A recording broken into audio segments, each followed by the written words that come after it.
So, starting our third session, now in the city of Sargoth, actively investigating the attacks, murders, and kidnappings that seem to be all interposed around a creature known as a Naztharoon. After doing some research and investigating your first scene, we will begin again with you guys at the scene of the crime, with the constable Ken, as you guys know him. He said his name is very long and did not wish to pronounce it. We're actually going to be starting with Nate. Because Wayne Casaurus Rex, at the end of the last session, and we did not get to this, was going through the crowd. So, by which, Nate, remind me, what exactly are you doing as you've gone across to the civilian side of this investigation and are going through the crowd? What exactly are you looking for? Is there something in particular? Are you trying to spark discussion? What are your plans here? Let me see if I can remember what I was doing. I had an idea. Let me see if I wrote it down or not.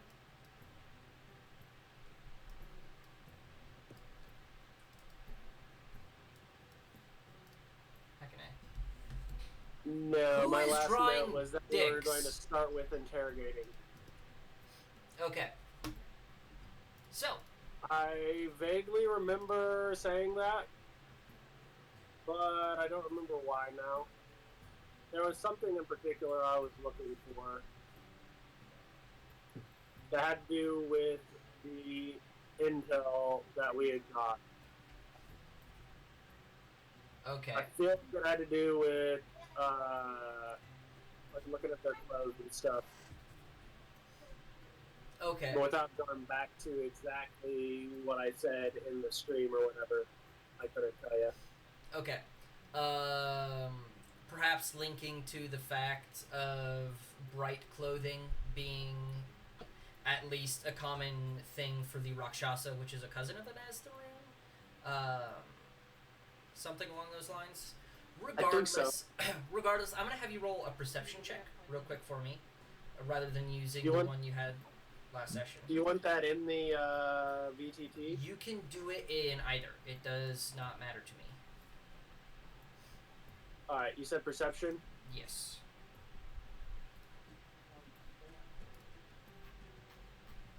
I'm just rolling on D&D Beyond because that one I know.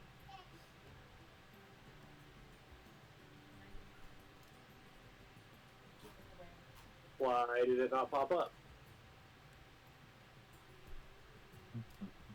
Got a 15. Okay. What are you rolling?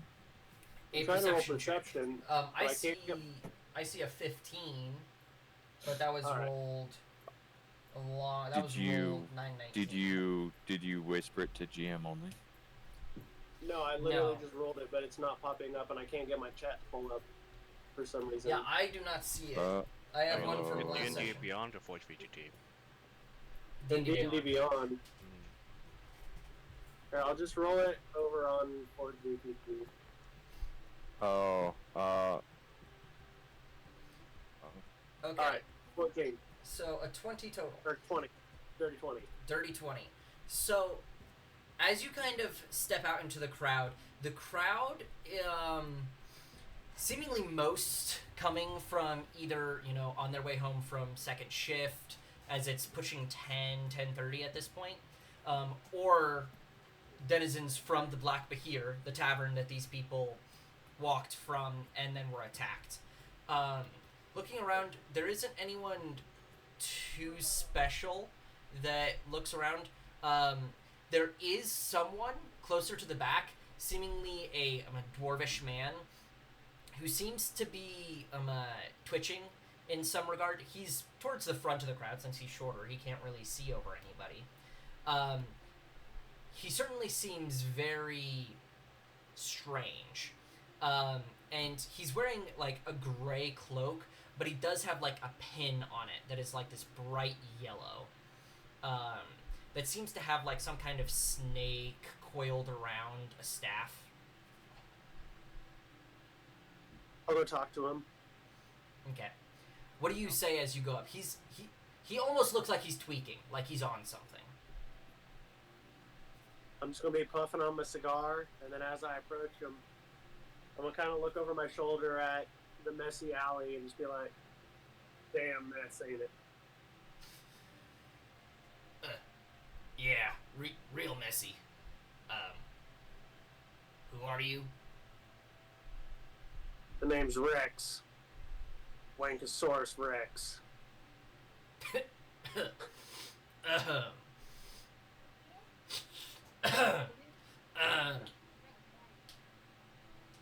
I'm Garvian. He kind of reaches Garvey? hand. Sure. Nice to meet you, Harvey. I should probably get going. I don't really need to be out here. I just thought I'd take a look at whatever this was. Got somewhere to be? My bed. I just pulled 9 hours down at the docks. Gotta be up at pretty early. Insight? Go ahead Staff. and roll an insight. With a snake on it? This fisherman is a staff with a snake on it? No, a pin that has a small yellow pin on his cloak. Got it. That is a staff with a snake coiled around its top. Like a doctor. Sure. It's not a caduceus staff, but it's similar enough. So with a 12 insight, what exactly are you inciting before I give any information? Specifically, whether he's lying through his teeth or he's just being kind of more honest. Okay. He does seem to be fairly honest. There still definitely seems to be something off about him, but it does not seem like he's lying. Like, he does want to go home, because he does have to wake up early, but there's something fishy about it, but you can't quite place it.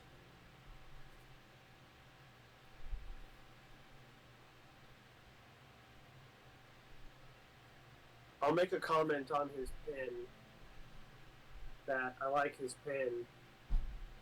Ask him if I can get one myself. Oh, no,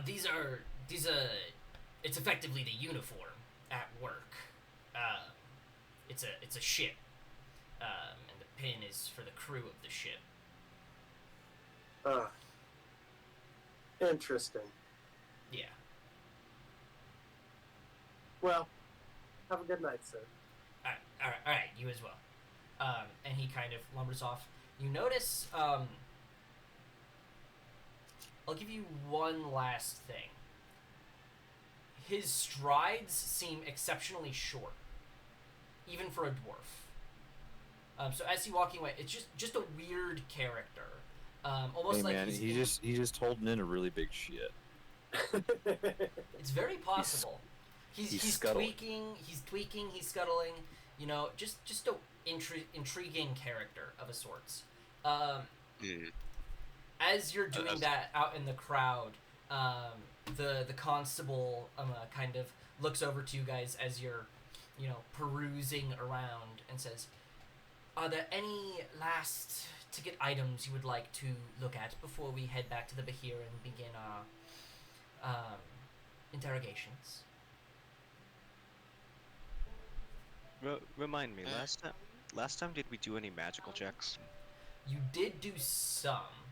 You guys did like 20 checks around this investigation site. So you'll have to be a little bit more specific than did we do an Arcana check? Because you probably did 5. We did. That's true. I'm trying to remember. Did anyone try and check for any traces of magic being used? There was never any. There was never any specific I am looking for traces of magic around this scene. There was do I believe this device that was used or whatever was used to suction blood, is it magical? There was Arcana checks about that, but there was never an Arcana check just being what is spellcast in this area, which is very, very difficult to tell with just an Arcana check. Yeah. Alright, that's fine. I was just trying to remember. Okay.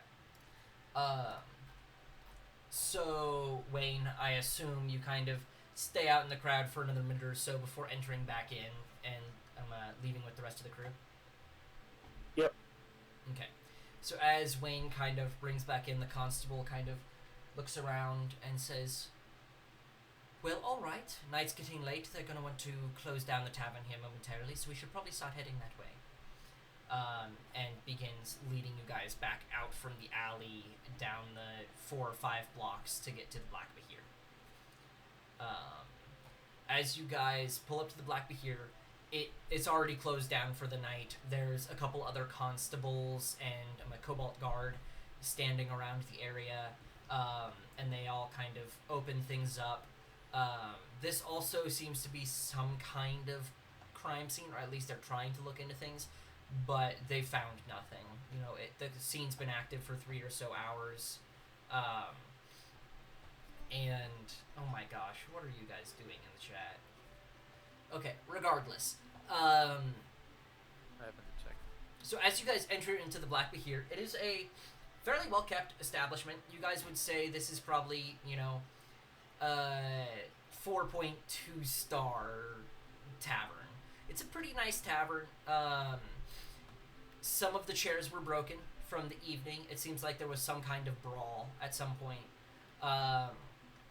And as you guys step in, the constables have separated the Goliath, Polk, or was that his name? What was his name? Yeah, Polt, with a T. Kind of separated him off to the side, and our couple of constables are talking to him.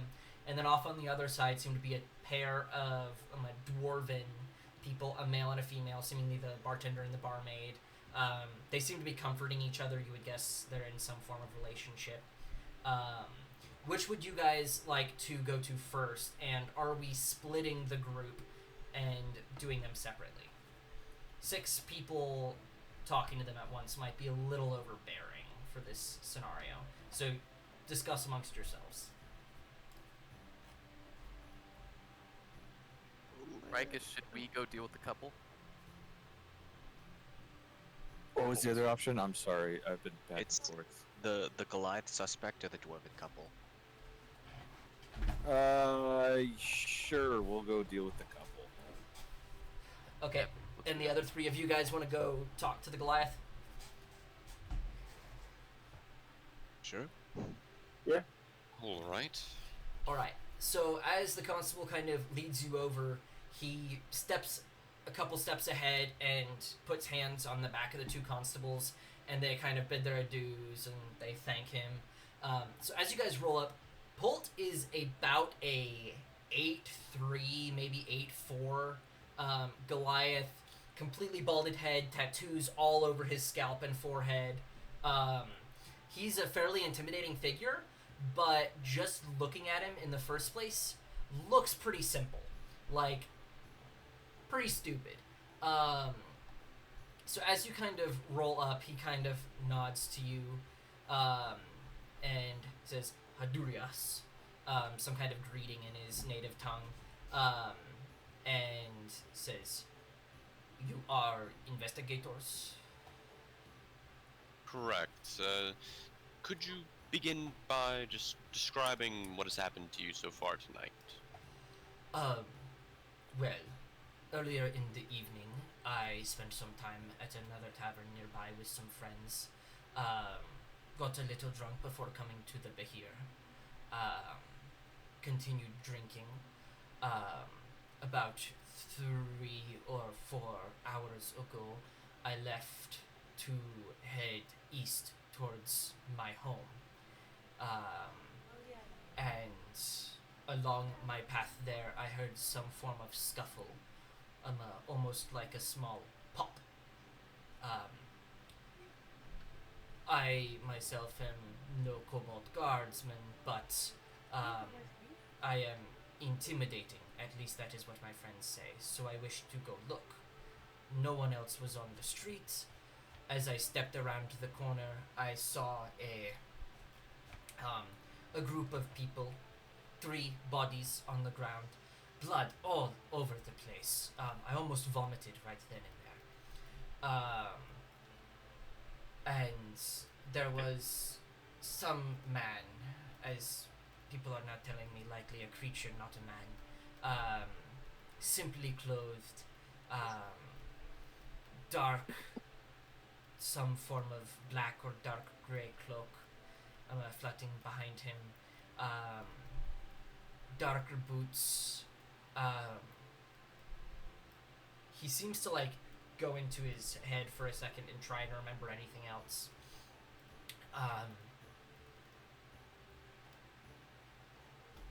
He was human, or at least looked human. He had facial hair. I could not tell how much. I got a mere glance of him at maybe 60, 70 paces. And as he rounded the corner, he was climbing. Actually, his sheath, there seemed to be some kind of dagger or short sword sheath, which was this like almost purple, like stained leather down the center.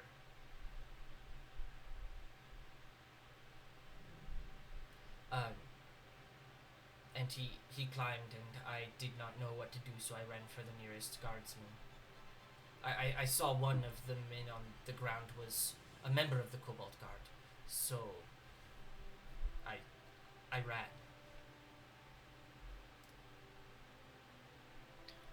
And could you just give us the names of some of the friends you were out drinking with earlier, just so we can cross-reference? Keth. Yeah, Zach. Keth, Harrius, and my brother, Volt.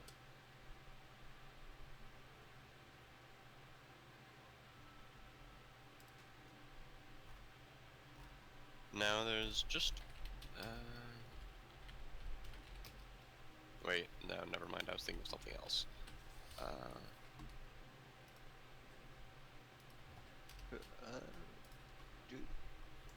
Do you know which direction the figure climbed away? Which wall? Towards the river. From there, it would have been east, maybe northeast.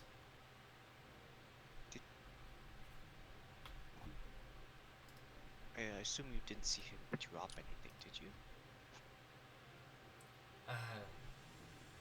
No. I will be entirely honest. I saw the scene and maybe had a 5-second glance before I ran. I am no guardsman.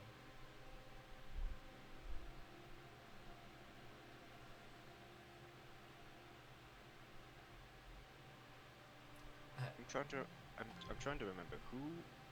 Somebody last session found like something in a garbage can, right? Wasn't. Yes. Yeah. I believe it was Yeah. Thomas. Well, I believe that was me. Yeah, I can't. Could you? I can't remember because. What was that? Vomit. Vomit. Yes. Okay. Hey, we know whose vomit that is now. He said he almost vomited. And that vomit did not look like it was from a human. Yeah. any I also human ran a type check creature. on it, and the stuff seemed to match the other bits of flesh and blood that I have from the monster. So Yes. Okay. its DNA matches. Yeah. And it was a pretty big glob. Yeah. It'd be interesting if he didn't see. Because I'm trying to think. If he didn't see this thing like drop anything or like vomit, that either means it vomited. But that means it vomited before. That's assuming the Goliath is telling the truth. If you have no reason not to believe, then yes.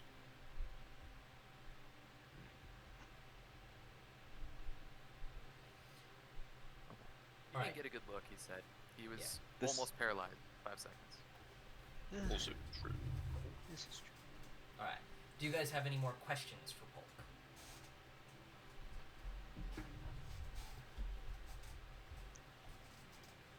like that you gave us a new channel. Did Say you get- nothing I can think of as of yet. No, yeah, nothing for my now. gosh. Unless there's a, We're wonderful interrogators. yeah, unless You guys are great at this. I don't know, you guys, just out of character, you guys want to do like a quick like round of checks on this guy just to like Arcana and Am I investigation. allowed to do one while passing, Zach? No, this is not your this is not your Yeah. interrogation. I will not let you do Fine. checks. I mean, Linen doesn't really.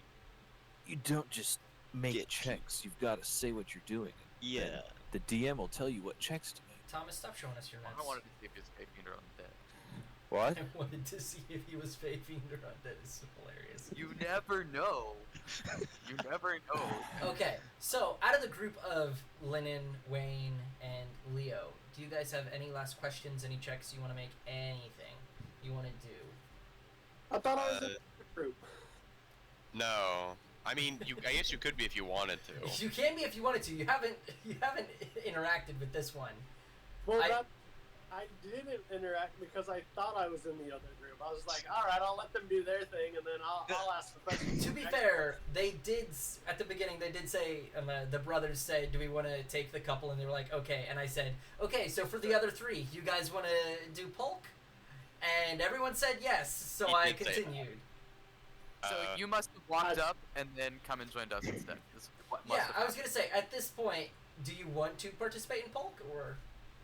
I walked up and saw his last two brain cells competing for third place and said, "Nah, I think my skills will be better used on the couple." Okay.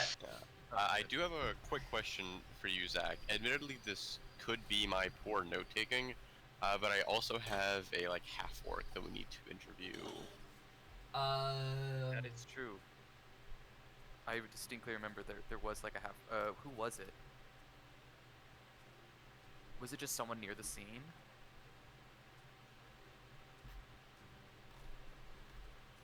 I don't have anything on my notes for a half orc. The DM just is going to ignore the half orc. It didn't exist because Schrodinger's no clarity. half-orc. he didn't prepare anything. Schrodinger's half-orc. No, I'm serious. Like I don't remember. All right, someone Improving watch a the half last orc. stream at 2x speed. That's what we have Jack for. Jack needed to watch the stream, man. Yeah, I do not remember anything about a half orc. I think there might have been a half orc around, but definitely not someone you were going to interrogate. Well, in that case, I don't know if I have Would you say, Jade? too many. Was it the bartender? No, because the bartender and the barmaid are both dwarves. Okay. Alright, sorry, carry on. I think I have one last thing to say to Okay, this guy. Lennon, go ahead. Well, sir, thank you for the testimony. If, just heads up for you and your friends. This creature we're investigating deals a lot with, blood and, particularly cursed blood. If you or any of your friends know of anything that may come up in the near future, do let us know. It might be something we could look into. Okay. Yeah, Uh, just Are you asking for invite to party? Or what?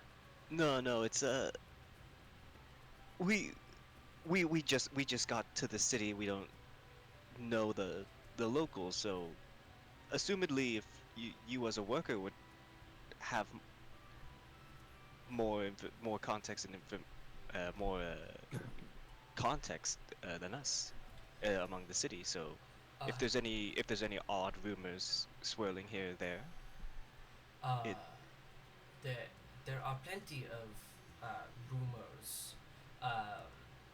These attacks have been happening long enough, and there have thus far, by my knowledge, this may be incorrect. I do not know the case very well, but there have been no females attacked. Some are saying it is a vampire succubus.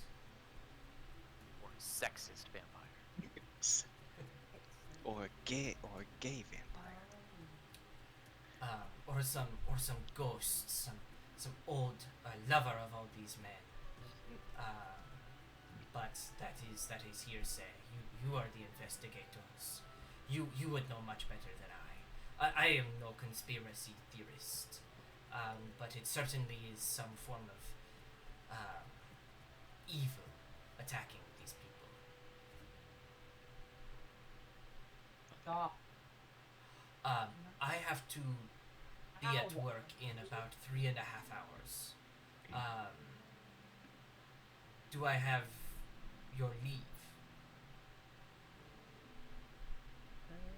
I don't have anything more to say. Loton, do you have? I do have like an out of character question for the DM because I want to double check what I have in my notes. Okay. So he said that he didn't know of any women that had been, I guess, assaulted. Correct? Yes, he did. I believe in the like initial case, there was like a mother and her son that was assaulted, though. That is correct. Okay, I'm trying to think if it was like an issue with his poor memory or an issue with my poor memory out of character. He's stupid. Yeah. I wanted to realize that wasn't an actual point we should try and... However, It's also possible that the constable or whoever you were talking to didn't know, like, only knows about the cases that were local. I mean, yes, technically all of these are local cases. Well, but he just doesn't know about. He Yeah. wasn't read into in the other fact, case. there's been 2 female victims in total. One with Yeah. Rikus's Okay. group and one in the original case. The rest have been fairly well fitting the description of middle-aged or older, like dad bod men, effectively. Like, there has been no exceptionally strong or like a well-renowned Cobalt Guardsman that has been attacked yet. It's always been like yeah, that's Jeff. He's like 2 weeks from retirement. He used to be cool, but he took an arrow to the knee. So, stuff like that. I guess the question is whether it's a crime of preference or a crime of opportunity. I think one of the females was like a teenager, right? Well, no. So there was a mother and her teenage son, and then there was a female from Rikus's old group, which might also be considered a special case, considering that they were actively hunting her, so it would be self-defense. I thought there was also like a group of teens or young teen. Maybe There was that a group does, of teens yeah, that does sound correct. in the in the second case, but they were all boys. They were all men. I males. misspelled. I misspelled that name then. That's why I thought. they were There's female. one Saras Talton. Yeah. But that is a male. Well, then, egg on my face for assuming, I guess. Don't assume his gender. No, I assumed his sex. Gender's different. Oh, nice. What is your sex? Yes. Anyways. Body so, type 1. We are going to move to the other interrogation, as you guys seem to have nothing left to ask. Holt will wrap up, gather the rest of his things, and kind of step out the door with a little bit of pep in his step as he wants to hurry home. I guess one thing I would want to do, I don't think this will actually be relevant, but I'd like to ask one of the Cobalt Guard if they could find any of Holt's friends or like his brother and just confirm the alibi. But I don't imagine he's secretly behind this.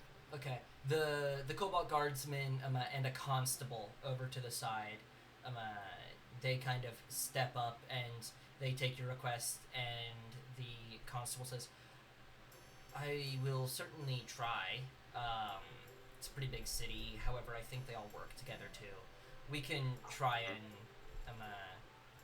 get some kind of statement from the other 3 if we're able to find them at work in the morning. Dang, we didn't get where he Thank worked. you. I forgot. Alright, yeah. I should have done that. The constable has where he works. So, with that, we're going to shift over to the other one, where the dwarven couple. We're gonna change the music real quick. This is too happy.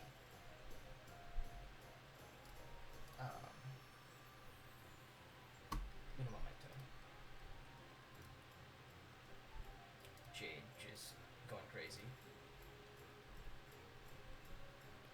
he's rocking out, dude. Processing your request. That's cringe.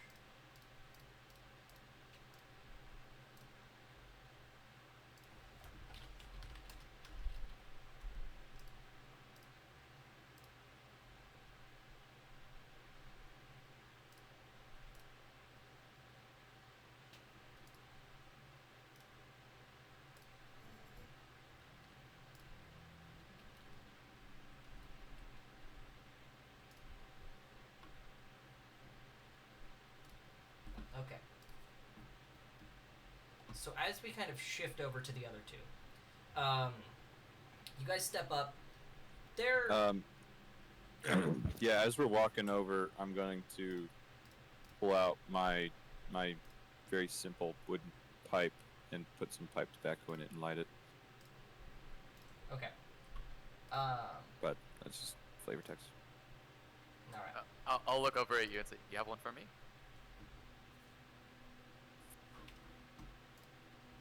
Did you save one for me?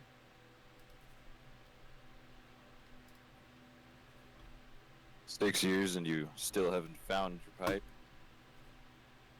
I never had one. You never mind. Well, all right. As you three kind of step up, the constables kind of step aside. A female constable seems to be consoling the woman, who is Kareth. Kareth and Kent Jakar are their names. As you guys kind of step up, the bartender Kent kind of nods to you guys, says, "Well,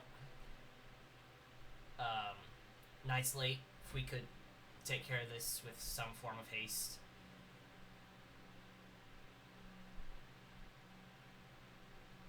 Yes. What have you already told everyone else? Your rehearsed thing that you've been saying all night. We'll start with there. All right. Evening was pretty busy. A lot of things were happening. Our usual bard did not show up. We were able to find a short notice replacement who came in, very colorful guy, honestly probably wasn't worth the money, but he did buy some of the people drinks off of his earnings, so seemed cool enough. Alright, pause there. What was the bard's name? Oh, it was Harrius Falcom. Or at least that's what he said his name was. I've never heard of him before. And I know most of the bards in the whole area. And what's the name of your typical bard? That is Jeremy Hassan.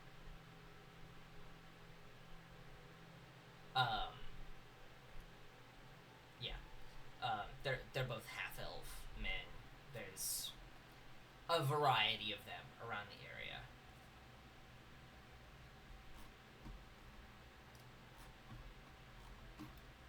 When you say he bought drinks for some of the patrons, which patrons did he buy drinks for? A large variety. He did buy a round for the crew of 3 men, that the victims this evening. Specifically, or they were involved in a larger crew? He bought multiple rounds for multiple different tables. Their table, which was them 3, plus a few others who left earlier in the evening. 2 others, but I don't know who they are, and they were slosh drunk when they left. Was there anything particular that he was ordering them? Yeah, it was a stouter whiskey. It was not our top shelf thing, but it's one of the cheaper things that's pretty heavy duty. People use it to get sloshed pretty quickly. I mean, it's not uncommon. A lot of the bards do that. They come in, do their performance, and try and buy the people who maybe have a little bit looser pockets. They buy them a drink, maybe get a couple extra silver out of them. When you say he was a colorful guy, what did you mean by colorful? He wore like these leather pants, but they had like green, purple, and yellow sashes going all around him.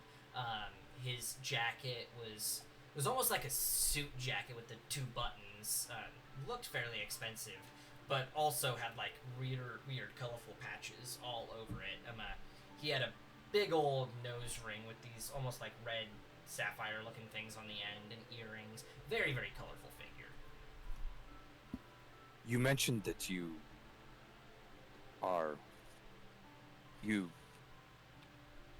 know plenty of the local bards very well. Yeah. Was he not local? I'd never heard of him before. He kind of just walked in. I think it was last night. Introduced himself, let me know that if we ever need a substitute, he's new to the area. Never told me where he was from, and honestly, I don't care. It is what it is. Mm-hmm.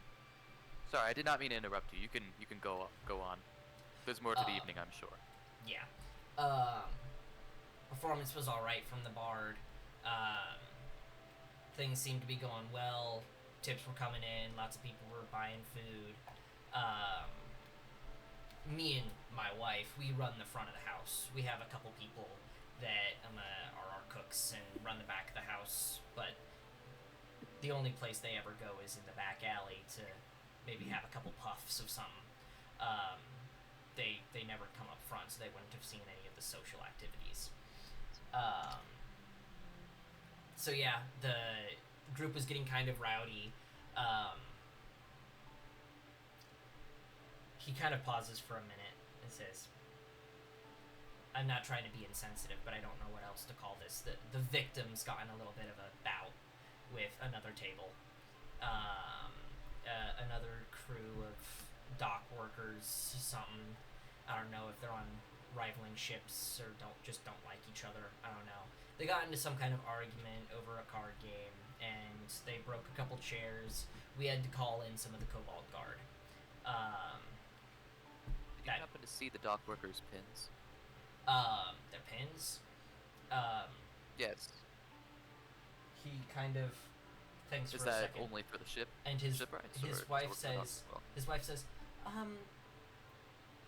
there were 3 members of this other table.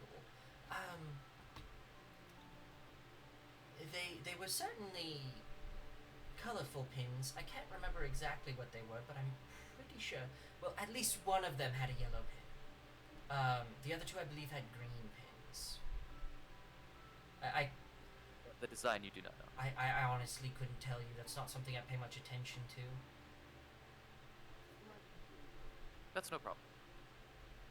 I will look. I'll look over at Rex really quick and say, the shorter dwarf. Yellow pin, yes. Okay. Yep. Continue. Kent continues. So they got in the middle of a scuffle, broke a couple chairs. If memory serves, it was all humans or half elves. I don't think there was No any dwarves. dwarves or halflings in either crew. So yeah, they had their little kerfuffle. A couple of the other patrons kind of pulled them apart. You know, I may or may not have had to brandish the crossbow under my bar, but that's not uncommon. We see that about every other night. Yeah, DM, while all of this is going on, Rikus, who's kind of been sitting there, taking a puff from his pipe every now and then, but he's been very intently watching the wife's body language. Okay. Would you like to roll an insight check for See me? if he can discern anything. Yeah, I can roll an insight.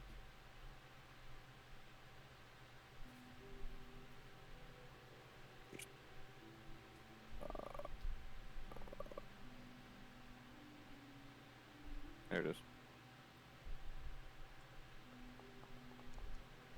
Yikes. Oof. Still 15. Okay. By the way, you rolled that privately. I did? Oh, my bad.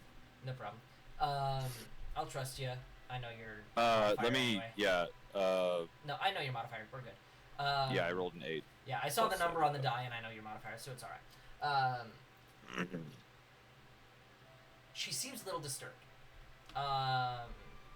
She's used to brawls, not small groups of customers getting killed. And the ones that were killed, they were regulars, correct? Yes, they were regulars. So Okay, yeah, if you got more description. yeah, she seems fairly sorrowful and a little bit emotional. But it's almost like she anticipated something to happen, as this is the 4th attack at taverns in this district of the city. It was kind of like we can't close our doors, but you know, there's a risk at this point of keeping the doors open.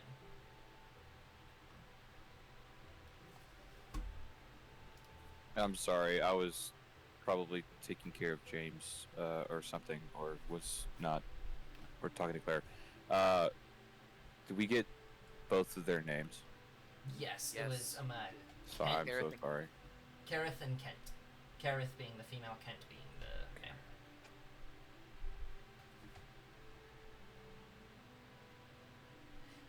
Kent is going to continue.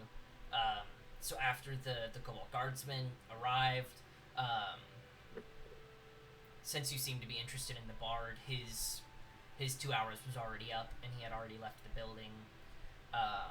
And at this point, there was no other unique individuals, up to my knowledge. The little bout occurred. 2 different sets of Cobalt Guardsmen came in, took them both away, separate groups. The victims this evening were far more. They were heavy drinkers, and they were far more into their cups this evening than the other group. So they stumbled off. The other crew headed south to those guardsmen nearest post to just put him in overnight holding, release him in the morning with enough time so that they can still get to the docks for work if need be, and the other crew went more north. So we could still talk to the others then. It's possible. They might The have been surviving, released already. like- It's honestly, they weren't the aggravators in the situation, so it's very likely they've already been released since he kind of looks over at the clock. We're about 4 hours post-attack, 5 hours, 6 hours since they were taken. Well, Right. not quite that long, but yeah. It's been a Well, while. we can add it to the list either way. Rikus will take a kind of a kind of shift his weight a little bit, take his pipe, start tamping his pipe.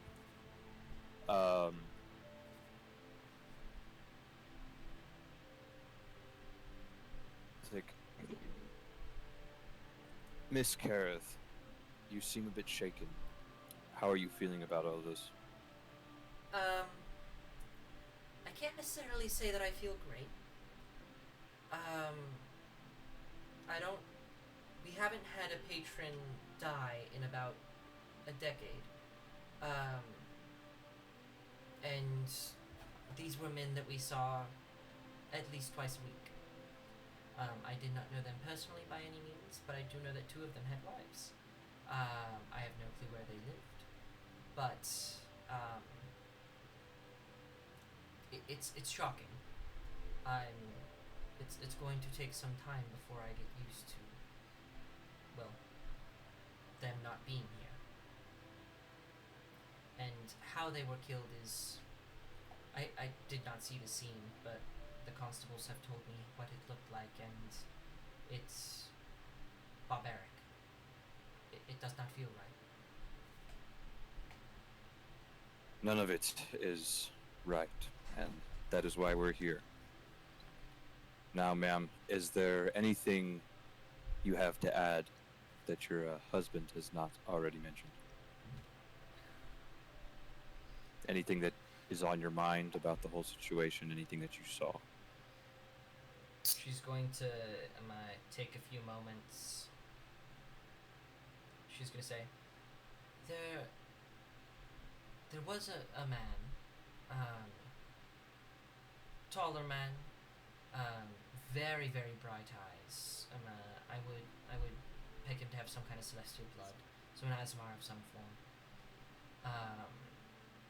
Who rented a small table, or sat at a small table near the corner on his own. He was a strange character. I had never seen him before. He ordered drinks that are generally considered unpopular. Came in just past sundown,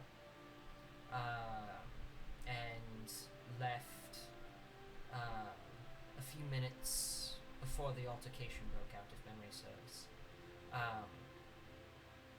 He seemed cordial enough, but I didn't like him. I didn't get good feelings from him.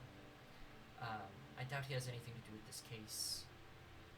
You know, he doesn't fit any profiles or anything. But Throughout the night, did he remain at his table, or did he yes. interact with anybody? He interacted with a few people passing by, but he mostly sat at his table. I believe he was reading something about the shifter barges. The shifter barges. I'm assuming you don't know Sargothi culture at all. There are 2 seaside ports and 1 riverside port in Sargoth. And then you have the locks that take you from the river to the sea. The branch of the Kala spine did not originally connect to the ocean here by Sargoth. It was 30 miles inland. They dug the river here, and Sargoth was built on a cliff, and there's a series of locks that the boat goes into, and it fills with water and goes to the next and fills until you get up into the river, or drains to get down into the ocean.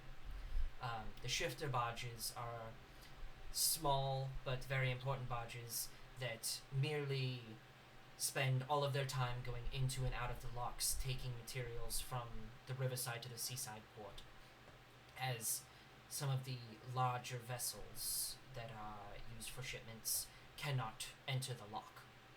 So they use a series of smaller barges that are employed here, and they're called the shifter barges. There's a few dozen of them that go from the seaside ports to the riverside port and back throughout the days.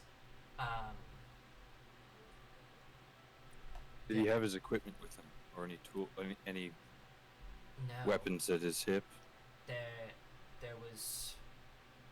He may have had a dagger, but it was underneath a cloak. If he did, I wasn't able to properly see it. And he seemed to be reading into it. There's a manual. I assume he was some kind of new hire on one of the shifter barges. There was nothing to indicate which one. There's nothing unnatural about his hands. Was he wearing gloves? He was wearing gloves. He kept them on all evening. That is strange now that you mention it. If it is relative of a Rakshasa, then that would make sense. Kent is going to say, outside of that, once the constables left, about 20 minutes later, Polt ran in. After the Cobalt Guardsman left, there was a constable here with a couple more of them, just surveying the scene, seeing what happened, who possibly needed to be prosecuted. And that is when Polt ran in and said that there had been another attack. The guardsman and the constable ran off and began gathering at the scene. Outside of that, that is when our evening ended. We closed down the Black Bahir.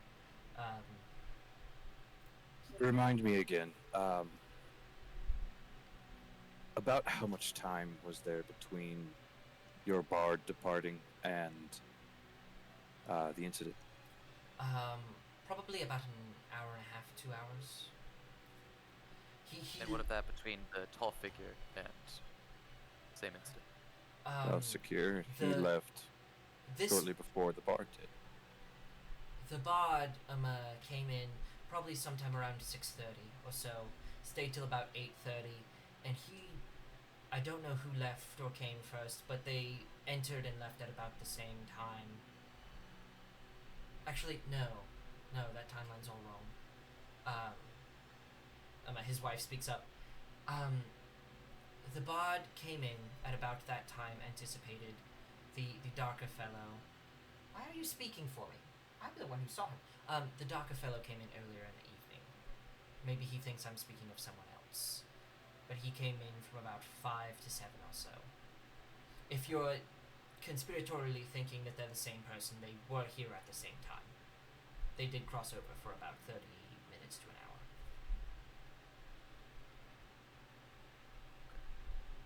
Well, that's 2 leads. 3, if they both fail, we can go and talk to the dock workers, but... Did you ever get a name for this tall fellow? The Aasimar? No, I never got his name.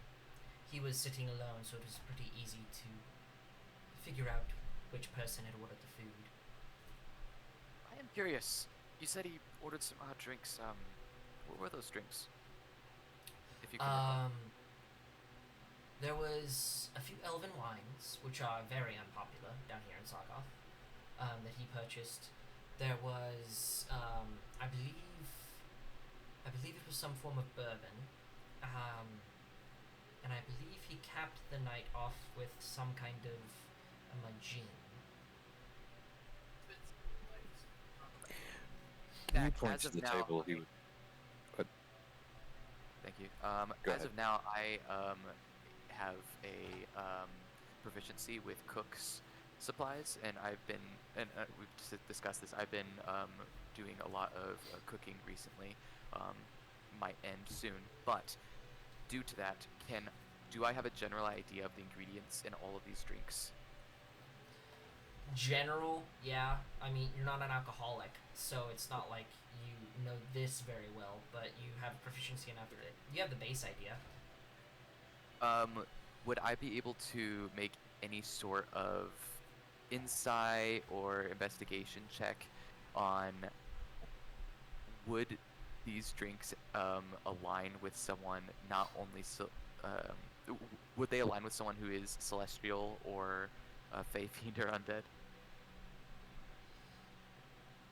I will let you roll a history check, but you will not get your advantage off of this, because this is very, very vague. Okay. So that is /R 20. So are those bourbon drinks and a gin drink, or like a literal like bourbon on the rocks and a gin on the rocks?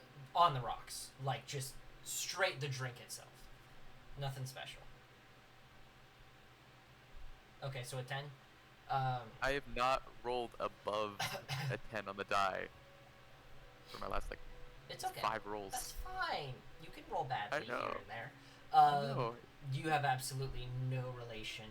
Most that you can say is that the specific drinks are maybe a little bit stronger than most, and what some would consider harder liquors, and not necessarily just, oh, you drink this for the taste. Okay.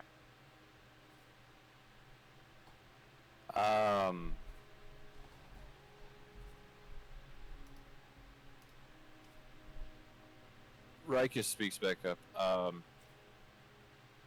Can you point me to the table that the mysterious fellow was sitting at, as well as the table that the victims rented for the evening?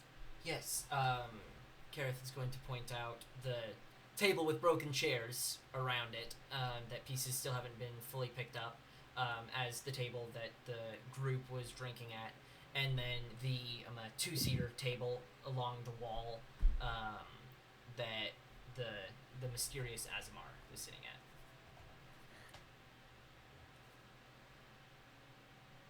Just to double check and make sure, you haven't done any rounds of cleaning since they've left. I haven't had the time.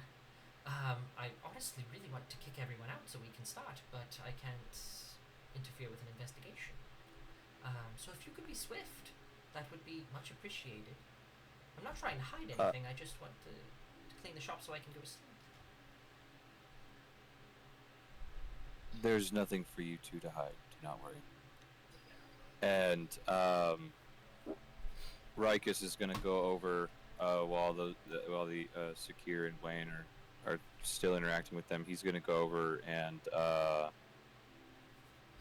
kind of do a lot of detailed inspections of first the table with the figure, looking for boot prints, dirt tracks, things like that. Anything like that, hairs. He's like doing like kind of like a efficiently but full sweep of different things he could use as evidence for tracking somebody. And then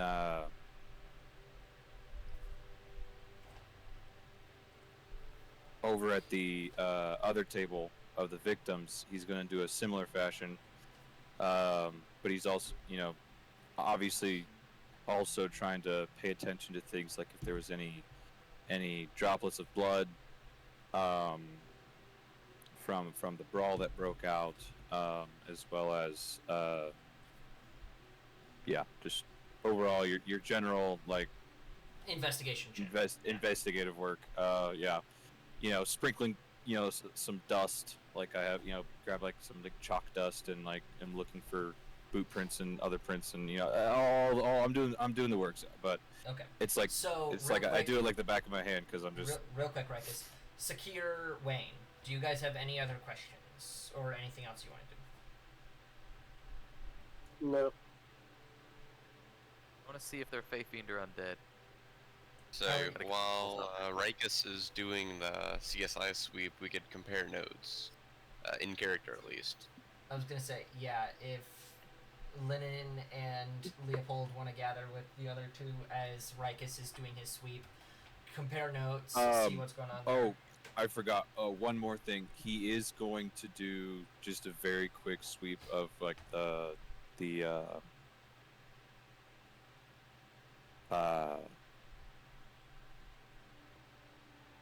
he's not really going to do it much more investigative, just more kind of looking around it of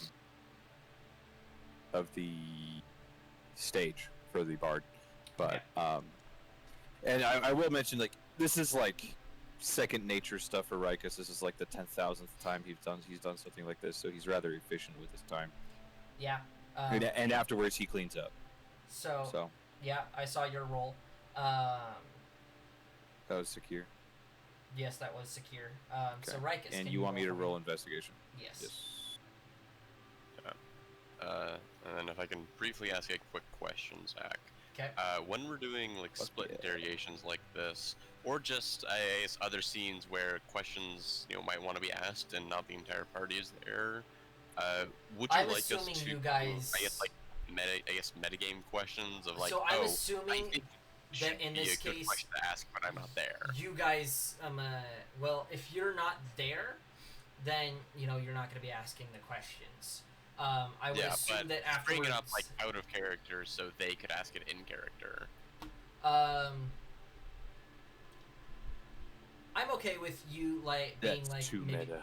It is a little meta, but I'm Yeah, which I'm is why okay I with asked like and didn't do I'm the okay with reviews. like maybe one question that if like you feel like it's really really important or it's a piece of information you really want to know, you could say that you kind of peek over or try and get someone's attention and be like, make sure to ask them this question. You guys are across the tavern in this case, so it's not like it's that big of a thing. If you're in But I much mean, farther the- apart scenes, it's a bit of a different story. Yeah, I was just gonna say that after I guess I don't think we want to necessarily do like the comparison of notes in character, do we? No, the four of you guys get together. You're swapping notes. Yeah. Any information or corroboration between your investigations. should be good. Because I would like to ask the dwarven couple one question.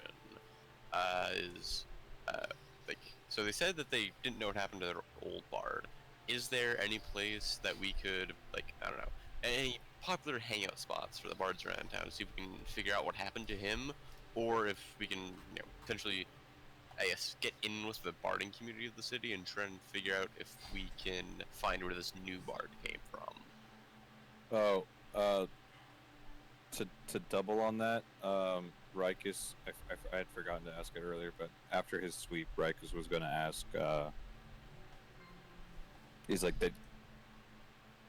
the bar owner, Kent, had mentioned that this new bard in town, said to reach out to him anytime if he needed a bard. Yes. So to ask him what forms of communicating him that he was left. So Okay. that way we can go. So Do that. Kent's gonna say, there is one tavern that is fairly well noted for having bards stay there, especially out of town bards. It is the Carrion's Call. It's actually the tavern where the first attack occurred. But yes, the Carrion's Call, it's very common to find bards there.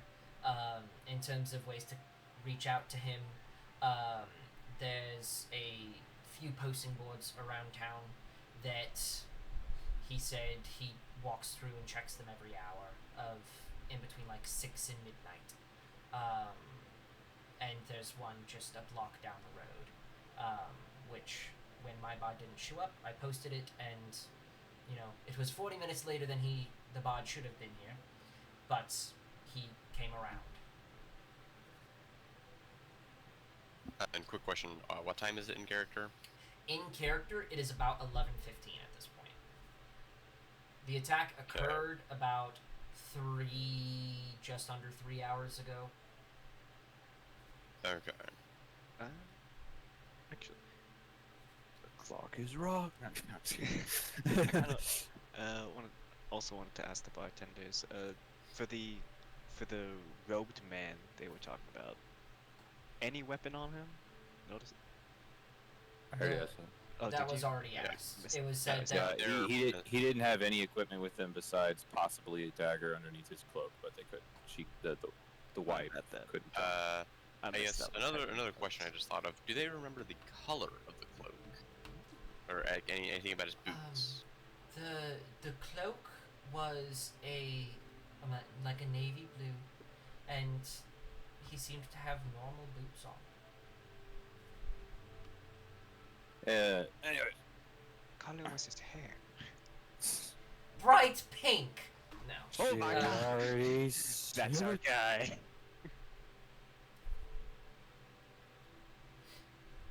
So, Let's say that. real quick, we're gonna go to the investigation check from Rikus. Yes. So as you're sweeping the area, we're gonna start over at the stage. As you kind of peek around, you don't notice anything too special.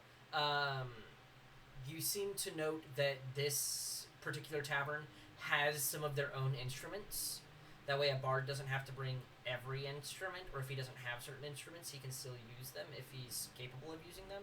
So there's a flute, there's a set of drums.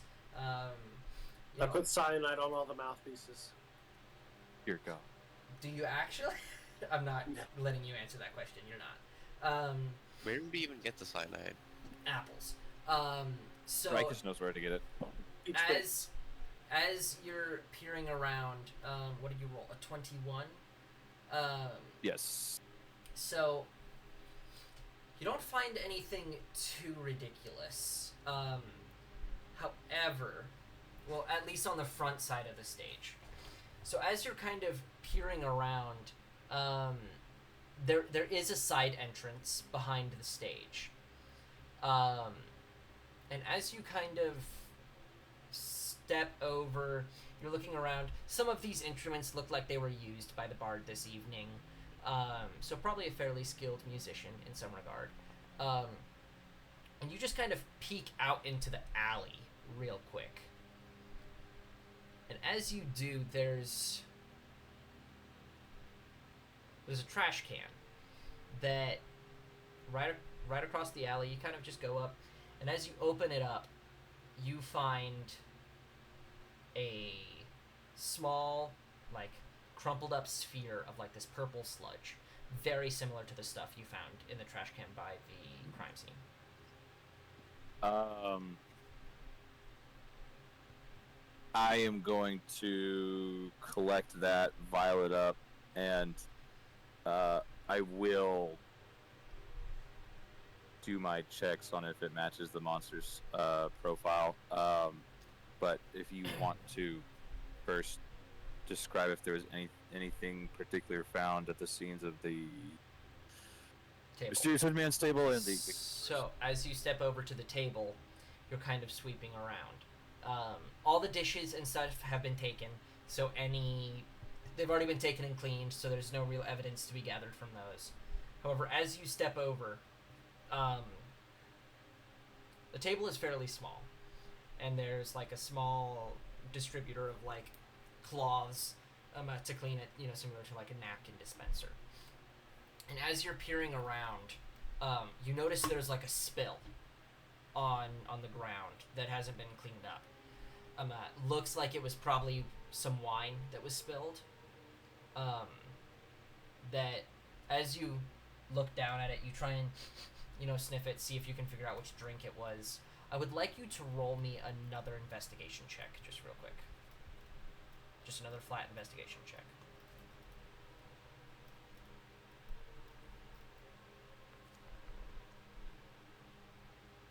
Yet another 21. Another 21. As you sniff it, there is the faint smell of blood. I collect a sample. I'm going to be running all of my tests on like the blood and other things like that at the same time. So. Okay. So we'll, very, very faint scent of blood, but there's definitely some that was mixed in with that wine. So as you collect all this stuff, you guys kind of all gather. Is there anything else you guys want to do here? Was there Yes. nothing notable from the table of the victims? Not really. Okay. I mean, No, outside of the broken no legs, like drops of blood from the brawl or anything. No, not particular. It didn't get very far. Like it got Okay. closed up by other patrons of the bar very, very quickly. Yeah. Alright, I sounds would good. like to ask one of the constables to watch the aforementioned message board to see if the bard comes back around. Because she said 6 through midnight, and so he might do one more pass. That is But fair. I don't think we specifically ourselves need to hunt that out. Like, just Okay. take it out. One of the constables says, "Oh, all right. I'll Yeah. post a Cobalt Guardsman out of armor at the Yeah. site. I doubt we'll get anything. He's already done a show this evening, but just in case." It's worth a shot. That is fair. There's a variety of different taverns to choose from. I bet you could find a room here at the Black Bahir if you wished. Most of their rooms, and there are people outside waiting to get into them, so we're trying to clear out fairly quickly. Is there anything else you need in here before we contaminate the scene? Nothing to my mean- knowledge. Reich has already cleaned up all of his stuff, so Alright. So as that happens, the constables and Cobalt Guardsmen kind of clear out. They're gonna post a Cobalt Guardsman here for the night, just as a precaution.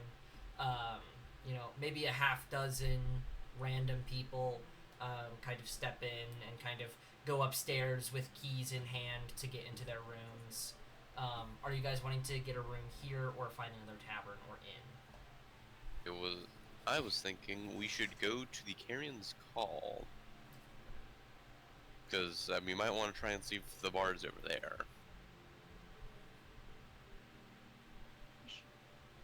Does Should anyone... should we not have some people stay here just in case the perpetrator comes back? Is that the saying? All criminals come back to the scene of the crime.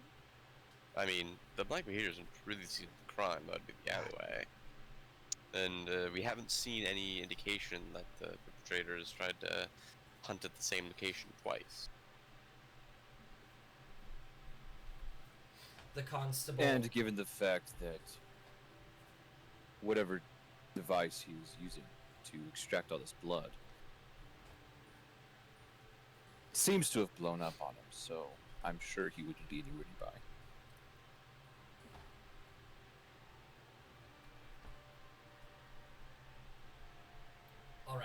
So, do we have any seconds or thirds of going to the carry-in call? Are we splitting the group? Some people going one way or another?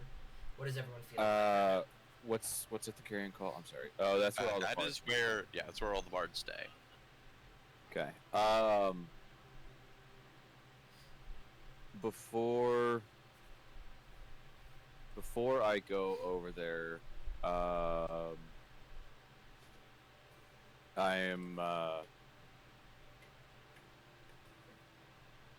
I'm gonna take out all of my samples and start doing all my comparisons on the what I've extracted. That wine mixed with a faint bit of blood, as well as that vomit that was found in the second trash can. Okay. Comparing it all. Real quick. Question. Yes. I don't think this would be the case, but might there be any traces of wine or some other sort of alcohol in the vomit? That is something I may be able to reference. Sakir, are you you can ask me. wishing to assist your brother Second in this, character. since you are a blood expert? Yeah, I was actually going to RP that, Zach. Okay, we'll do. We can go ahead and do that real quick. Yeah, I was going to, as I was opening up a bunch of the vials and getting a cloth sample, kind of dabbing the cloth with different samples and analyzing all of them and things like that. He calls over to Sakir. It's like, brother, you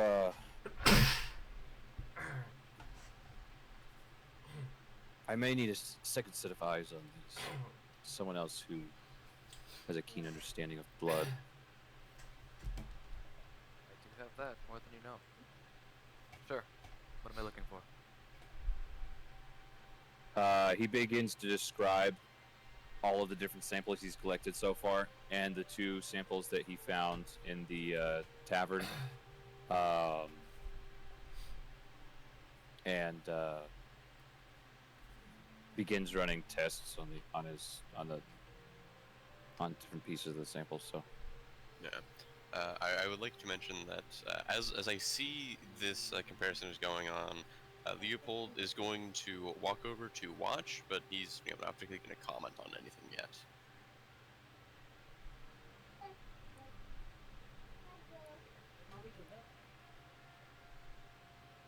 Okay.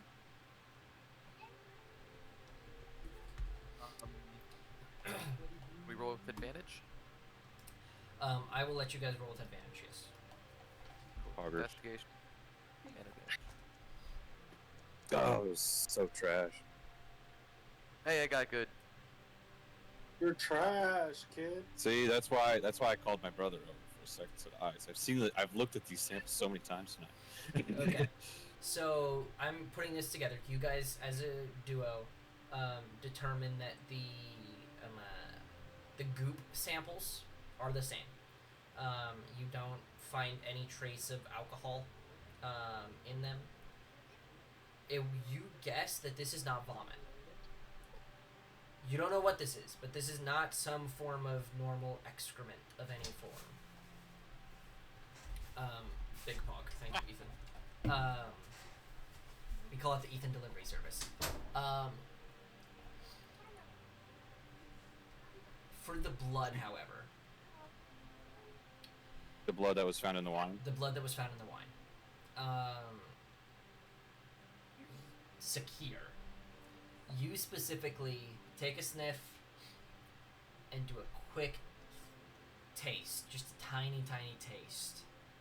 We taste blood all the time. This we're is very... without a doubt the blood of a human. Okay. Mixed in with like a stout, sour wine. Okay. So don't need to follow that. yeah, that's absolutely human blood in there. No question. I am failing to remember what blood samples I had from the other cases, or if I did have any. Besides, You had some obviously, from the the one where my very- party died. You had some from the very first case, and that is it. And along with I some- was given some. Yeah, I was given some by the Academy Yes. of Dusk for. It does from- not from- match. It does not yeah, match from my any of the part. blood samples that you have.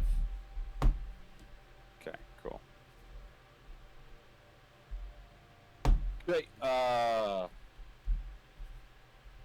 human blood. And by human, you mean humanoid, because it was the Celestials Cup, right? It was the Celestials Cup, Yes. and no, I mean it was a human, like a human of the D&D 5th edition game. It is not a humanoid. It is human. Got it. Not Aasimar blood. Not Aasimar blood. This is human blood. No, he- Secure can distinctify that very well. When Sakir tells me he tastes human blood, I was like, so not Aasimar blood. And No, not even Aasimar. Is there still a possibility that there was some, like, Aasimar heritage thing, or was it like, no, there's just nothing? Zach. Can you The blood rephrase in your the question? wine wasn't As- his. Yeah, That's what he said. Aasimar blood tastes very different. You and Right. I would both what know does that. it taste like? It tastes sweeter. At what point do we just accuse these people of being Vampires love it. vampires? I'm pretty sure vampire blood, if anything, would taste different. It's more sour. On misconception, they don't have blood. It's all other people's blood in their veins. That's why it's sour. Fair enough. It's blood tracking a vampire is not a fun day. So, Not even a on little. that note, you guys have discovered a lot of information. I Yep. hope some of you guys have been taking notes, because I will probably ask everyone to post some notes, because a lot of this is bullshit. Especially names. So, I've as... been on and off taking notes. I'm pretty bad about it. Yeah, I but- know. I can see Jay's been taking a lot of notes, at least. So, are we moving to the Carrion's Call? That is entirely for his character. It's blank. Just that. Called it. You literally look What? down and write something, like, almost every time I mention something. But, apparently, His nothing of It's use. character's immersion. Always at the top of the Look page. at my character sheet. Okay. It's immersion, you know? Has anyone These are the actually been topic. taking notes? Aiden. I have. Aiden and Who's Nate, it? my goats. Who's at the top of the page? You're welcome. Yes. Okay. End scene.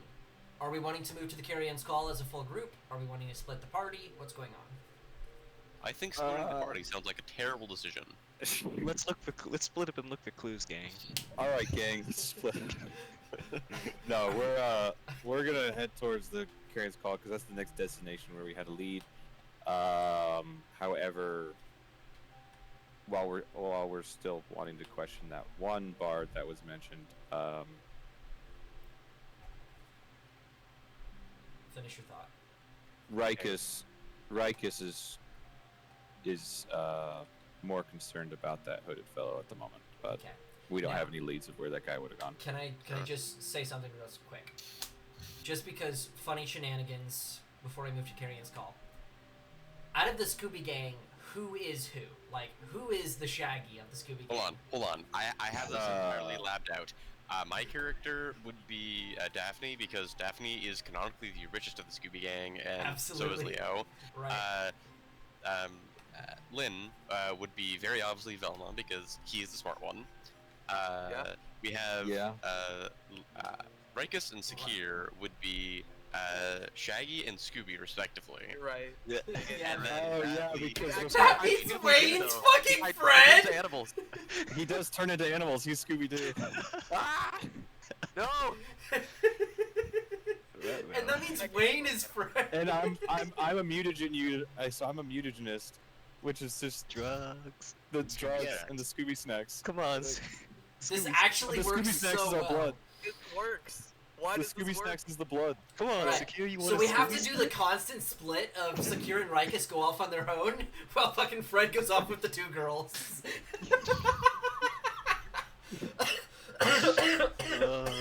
So yeah, Wayne is It's a weird. Oh shit. jeez. That's hilarious. I'm so happy you and had that Wayne is formulated. obviously like the Out of all of us, The- Wayne has like the highest political clout, but maybe Leopold does as well. well that's It would definitely be that's the why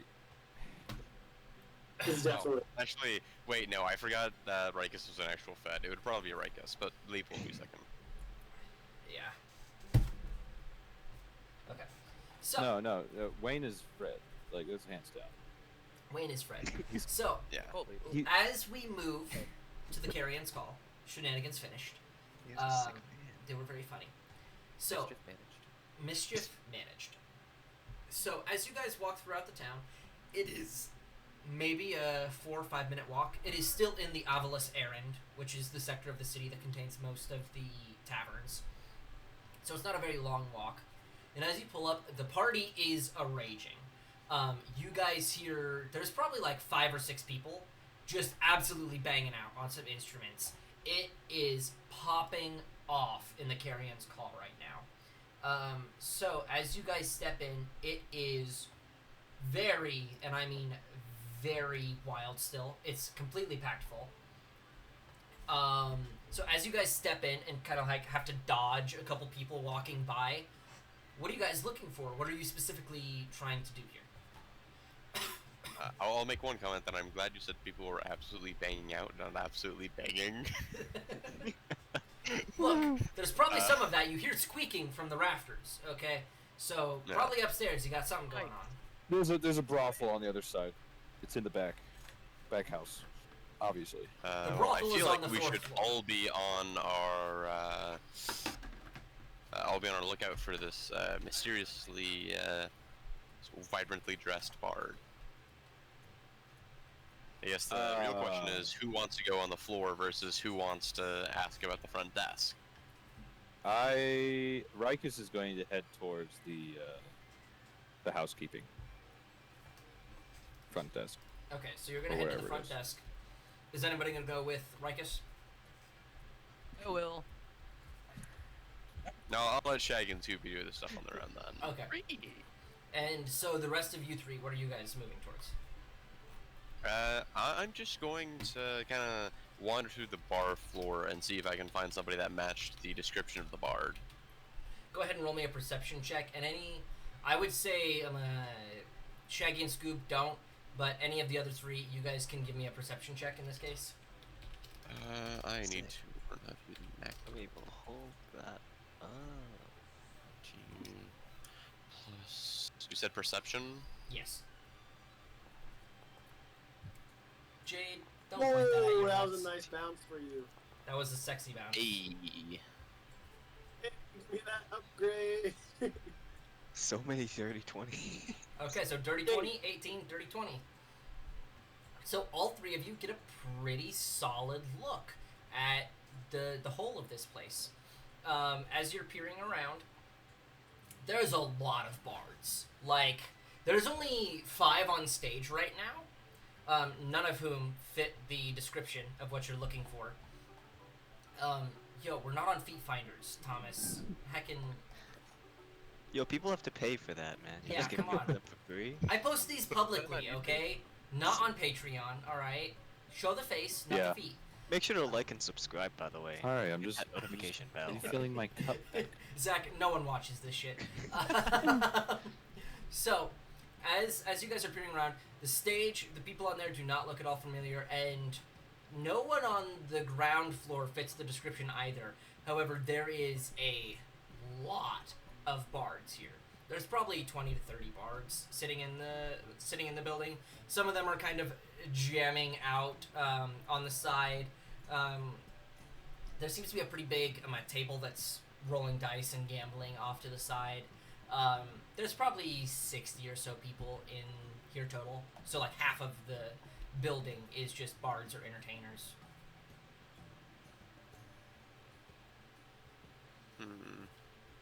None of whom fit the description of the person you're looking for. How are we gonna find one bard in a sea of many? I don't know, Well, math was figured he the was- fuck out. He was very eccentrically dressed even for a bard, but we might be able to ask around and see if anybody knows the name, which Harrius is something. Harrius Falcom, if I have my notes correct. Wait, what do I have it? So I Barrera have Harrius Falcom. Falcon. Was that a name you had created previously, or was that just something you made up on the spot? I'm gonna be honest, all names I effectively make up on the spot. Fair enough. What'd you say? So in that Fair enough. case, Get it up.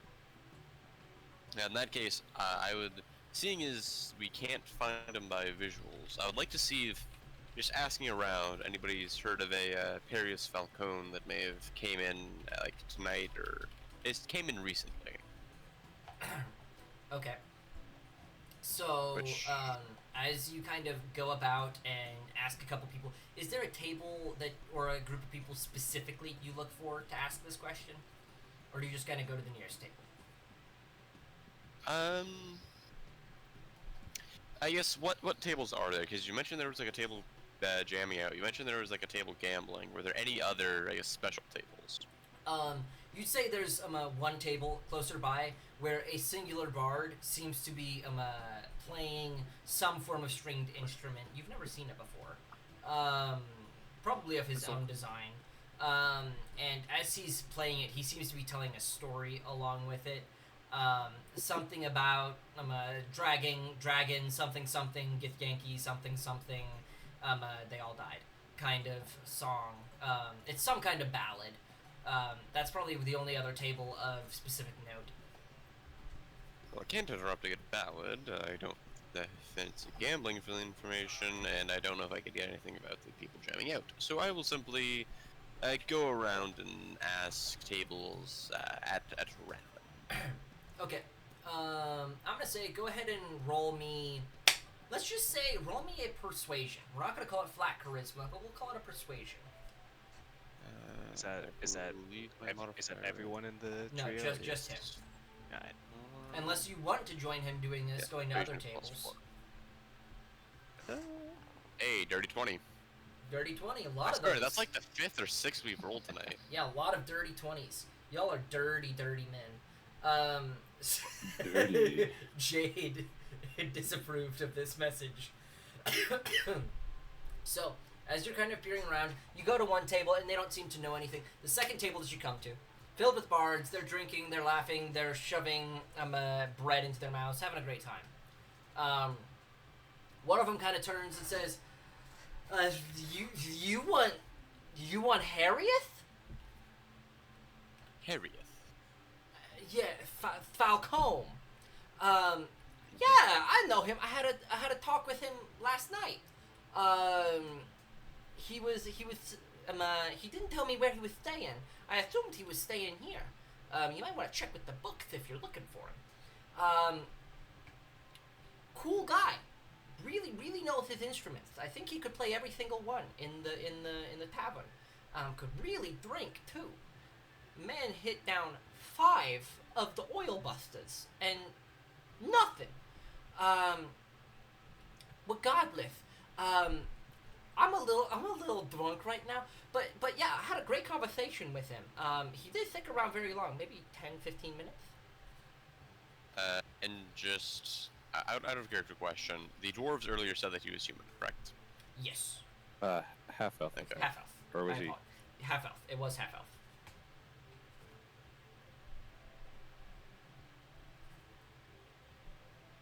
All right.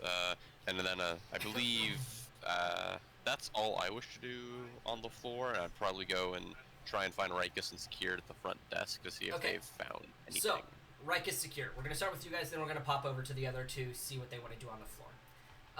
So Reich is secure. As you walk up to the books, there is a short but fairly stout halfling woman behind the desk, who, as you guys kind of roll up, she says, "Sorry, lads, I don't got any rooms available. If that's what you're looking for." As we walk up, I kind of signal Secure. It's like I'll take the lead on it. I tell her, "Oh please, that's my brother." Well, no, I was like, no, like, oh, I kind of signal, like, I don't say anything like that. I don't say anything. I kind of, Yeah, as we're walking- that just went over Yeah, your sorry. head, Thomas. She's gonna kind of giggle. Well, what can I do for you, gents? We're not here for a room. And Reich's kind of reaches for one of his pouches and says, "My name is Reikus. I'm with the Caladrian Investigative Agency." And he pulls out a badge, flashes it real quick, puts it back. The badge having the Galadrian Investigative Agency symbol on it, and puts it back in his pocket, and says, I'm sure you've heard a lot about the incidents that are happening. Yeah, we had one here almost not quite 2 weeks ago, a week and a half ago. I'm aware. Yeah. Well, we are actively investigating the most recent case that has happened tonight. So, if I was can have another your one tonight? cooperation, it'd be yes. It is no cause to be alarmed. This case does seem a bit different, but time is of the essence. So, if you could cooperate with us, that would be greatly appreciated. Well, I'll do whatever I can. I don't know how much I can do for you, though. Either you or anyone else of the establishment that can point us in the right direction. Anything works. Firstly, would you be able to check your books? What am I looking for?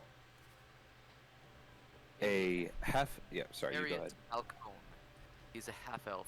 Have you heard of him? Harrius Falcom, half-elf. Yes. Bard. Well, I mean, statistic. most of the bots stay here.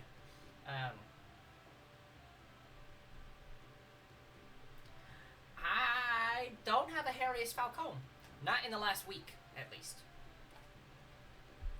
Interesting. It seems he was. Do many Seems he was bards have missing stage here. names? What And did would you they say? pick something that? Do many bards have stage names, and would one pick I a don't- name so mundane as that?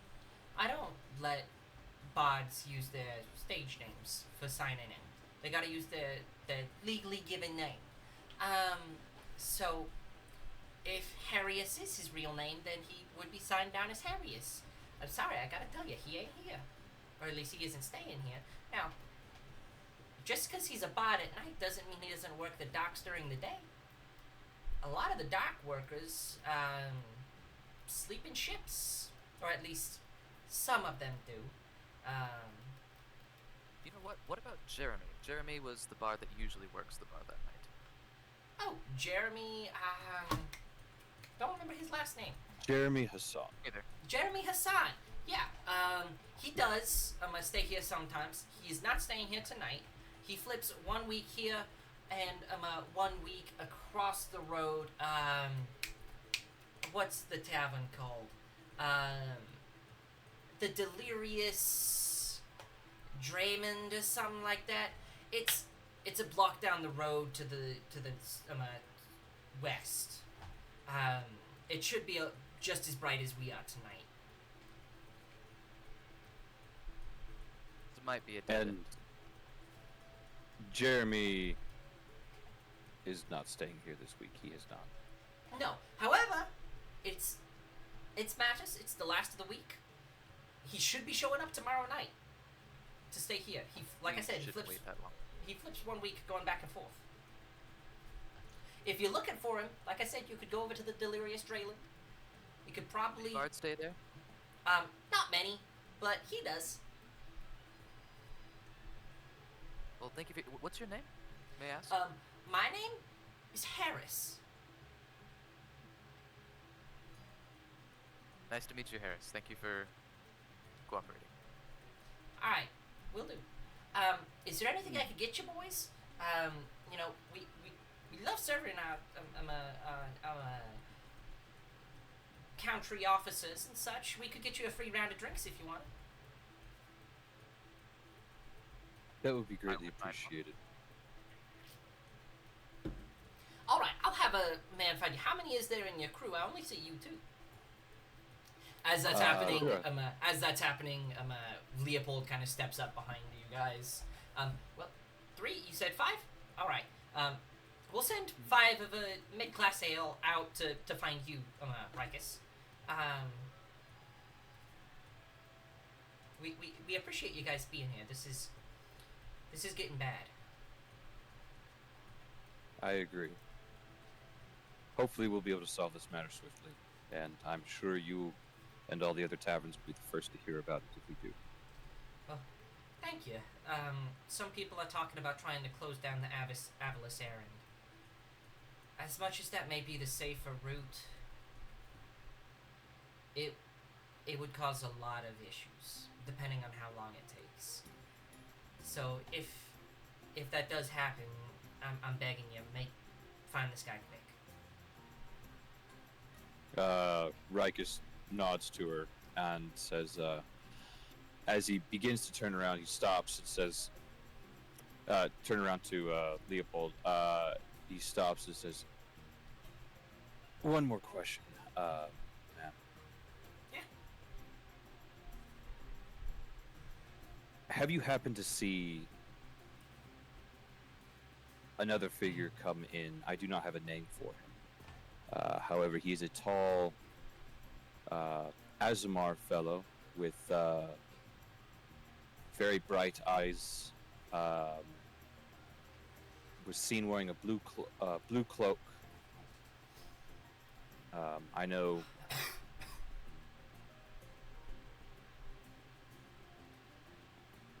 At least around these parts, Aasimar aren't as common to just run into. Yeah, that's about right. I personally can't say so. I can ask my staff. If you want to swing by in the morning, I can talk with everyone. I'll talk with the evening staff tonight, and I'll talk with the morning staff in the morning. First thing, see if any of them have seen anybody by that description. Do you have any more descriptors? What kind of drinks he has, anything like that? Stuff like that might help. We happen to know what kind of drinks he prefers. I'll tell her Elvish the- wines. Oh, Elvish wines, yes. Whatever. Elvish What? wines, straight Uh, bourbons or gins. Yeah, Gin and bourbon. those are uncommon drinks. Yeah, we if he's been here, we'll probably be able to narrow something down. A lot of my servers have pretty good memory. Much appreciated. Also, would I be able to, if you do find any information regarding that fellow, as well as a Harrius Falcom, if it does show in your records at all, after a closer look, All right, I'll take a may second. I have to a copy of those portions of the books?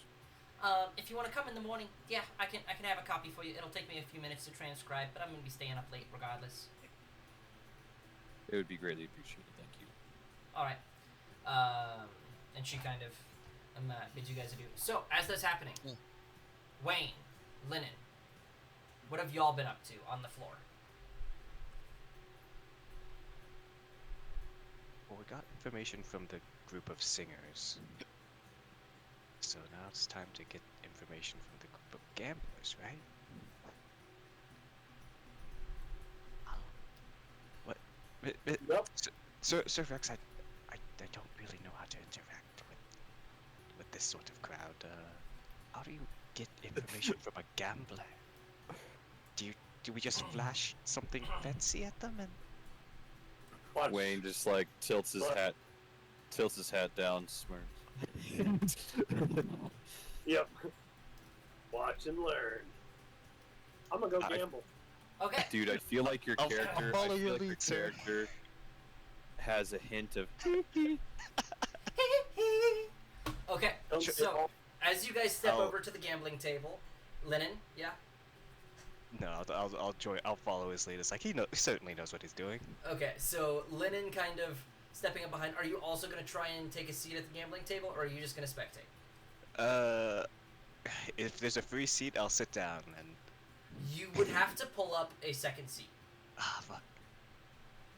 Alright, I'll stand behind Wayne. Okay. Will Trying do. to give like statistical support. So, so Wayne, as you kind of slide down into your chair, and the dealer deals you in, there are 6 people around the table, all human, half-elf, or dwarves. There's one halfling. But as you're kind of looking around, are you trying to get the lay of the land, or are we just starting RP?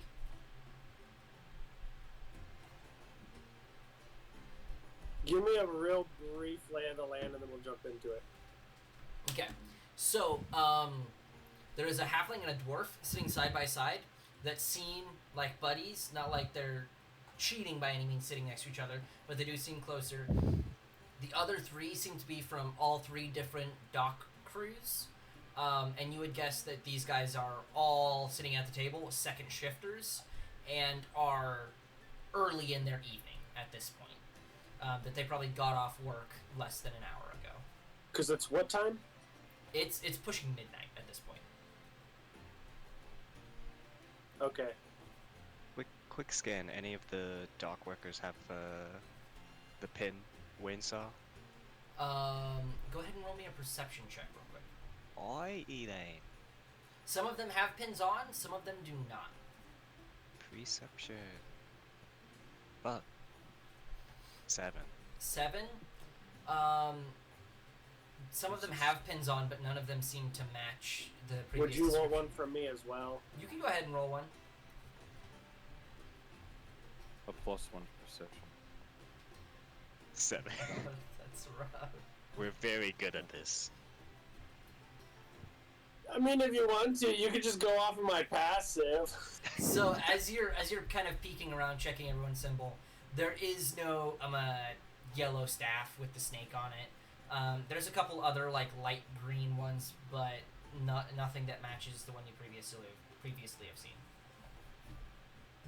Okay. What you guys playing? Oh, just some cards, says the halfling on the side. You stepping in? Deal me in. I buying's 5 silver. I slap down a gold. I don't got any silver. This work for you? The dealer swipes the gold and tosses you 10 silver. Wait, how much gold do we each have? I just forgot. Some of you a lot, some of you very little. So, Imagine not being rich. imagine not having money. Rikus also has the money, like, for this mission in particular. That's true. He was given a bag of gold that he has I not also just, distributed. but I also just. How does Thomas always end up in the group's, like, backpack? Just wait till you see Baby. Well, He's Anyway. let's be fair. Yeah. Okay. Anyways. We'll see what Rikus ends up being, but I hope I'm not the party mom. He's gonna be the party dad. Yeah, that's right. Okay. No, Call this me is Dad. already No, established. I'll You're- be the party mom. you're and I'll be the party dad, and Yvonne will be the party mom. That's kind of goated. She'll make cookies. It'll be great. She'll be super thought you were- sassy and just insult everyone all the time. It'll be great. Okay. So, as you kind of I'll sit watch down, the game. we're just going to do a simple rolling. Do you have any proficiency with cards? Fuck no. Fuck no? Okay. Anyone got guidance? But I'm lucky. I'll slap on a guidance for. Okay. I think I have it. Yeah, I do. I You got can guidance. okay, you can slap guidance. I will like you to roll me a sleight of hand check though, as it does have somatic components, so Alright. it is possibly noticeable. Oh no. I don't have confidence.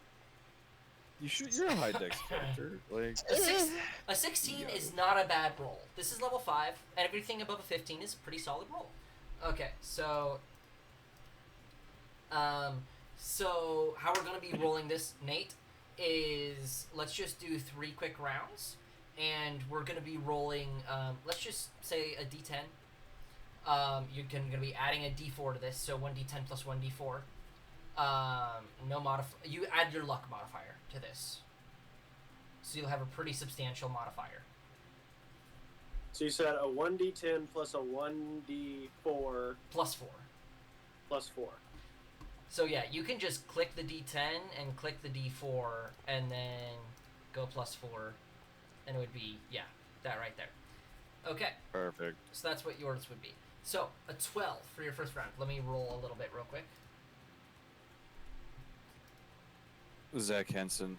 He said, "Oh, 16's not a bad roll at level 5," and I'm just sitting here like, TF2E level 1, 16 meant failure on everything. Listen, man, I'm still reeling from the Something thief, something like, Pathfinder attacks fixes this. from No, it's not a Pathfinder fixes it. The numbers get way bigger. Okay. Yeah, I'm still reeling from the Pathfinder. So days as where I you just guys roll, like, all 30 turn in damage. cards, as you all flip cards and round one goes, things go around, things get amped up. I'm gonna throw another 2 silver in the pot as you guys go around a couple times. Cards are flipped, and actually you win the first round. Barely, yeah. you eke out. One of them got an 11, but you do eke out the first round. So as you kind of slide in, everyone throws 5 silver back into the pot. And one thing you'll note, probably for a dock worker's wage, they probably make anywhere from 3, maybe 5 gold a week. So 5 silver is a pretty significant buy-in for like normal human beings. So as this goes, go ahead and roll your dice again. Am I moving any silver on this? Yeah, let's go ahead and throw 3 in this time. An extra 3. So, just as an FYI, that means you would have won in that pot 35 silver. Okay, so I add 35. Add 35, subtract 8 for this round. I just realized his buy-in, his move of saying, I don't have any silver and putting down a gold coin was one of the most... Posh things. You just like say, Have yeah, any basically it was like, 20 oh yeah, buy-in's $25 bill. $25, and you put a $100 bill on the table and said, I don't have any ones. Keep in mind, Lennon is watching. It's like, oh, this is how we're supposed to interact with people. Got it. Throw money at them. Throw money at them. I don't have that much, but I'll try to next time. I will make money so I can throw money at they them. pay poverty wages to you scholars. I'm trying to whisper it. It's like the statistics of getting this card is 0.3%. Yeah, you shouldn't. So what I'm hearing is that Lynn would be a great gambler because he can card count. Yeah, that's Oh, you basically can what's trying to 100% happen. card count. That's basically what's happening. It's like Yeah. he's learning the rules, and it's like, okay, well, obviously this hand is a flop because it's like a 20% chance to draw the out. Right? Okay, And if we So, had Rocky Talkies. your second roll. Go ahead and hit that for me. Get him! An 11. You actually tie with another one of the people. In this case, it was the halfling. Flip a coin. We're going to go ahead. Halfling luck.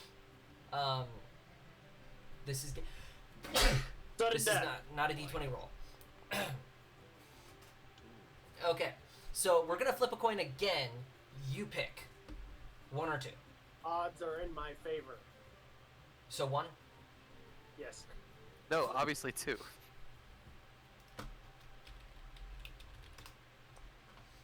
All right.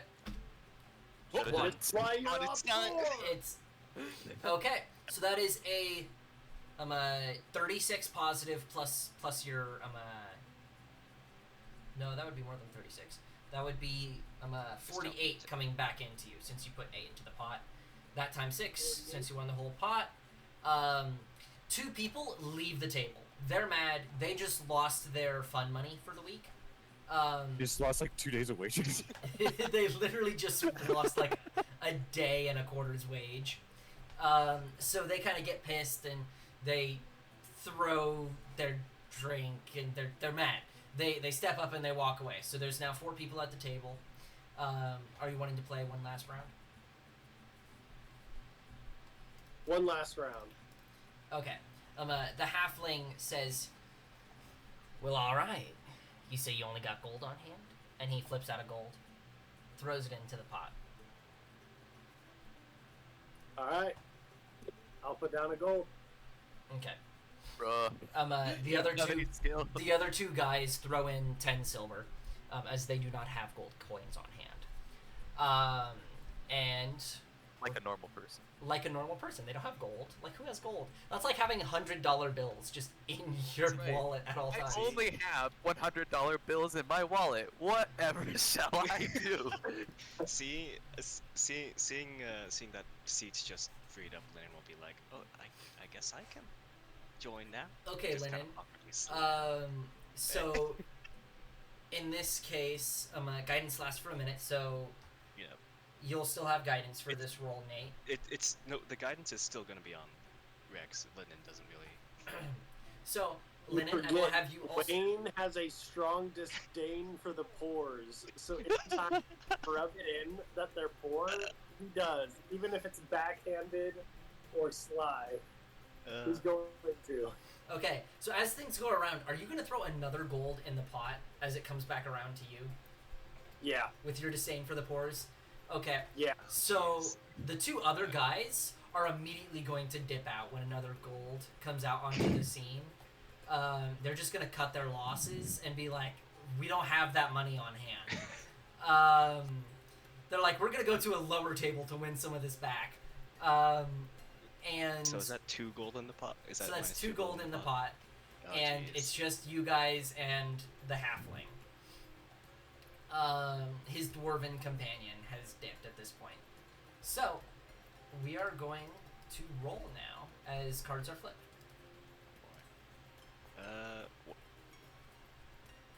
Oh yeah, I guess Oh I, my should, gosh.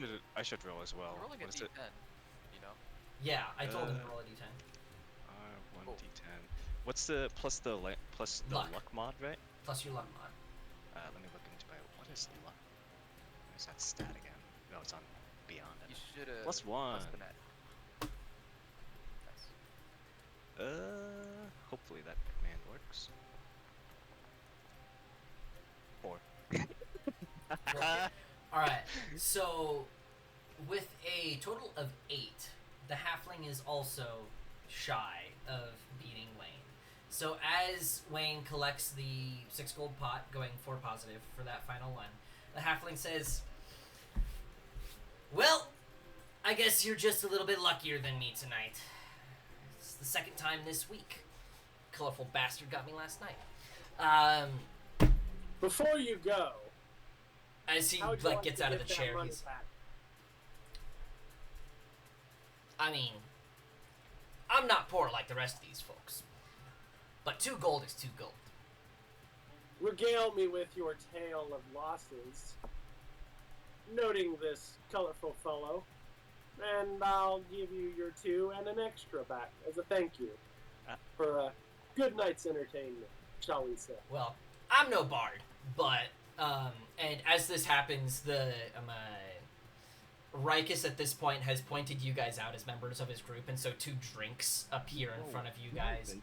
And he just takes Linen's drink and starts drinking it off on the side and says, well, let me, I'm no bard, but let me regale you, alright? So, this was 2 nights ago, and here at this table, Carrion's Call, there was this dipshit human dude, might have been half elf, had some pointy ears. I don't really know.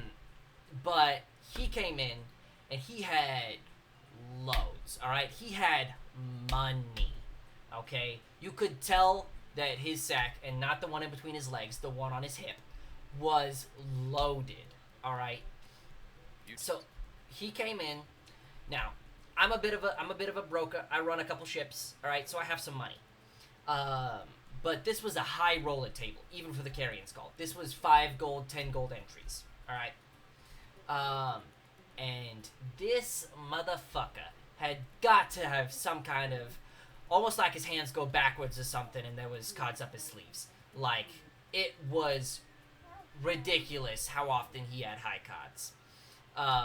He never called, he never backed out, he always had the high cards, almost like you had this evening. Just a lucky motherfucker. Like I said, this was 2 nights ago.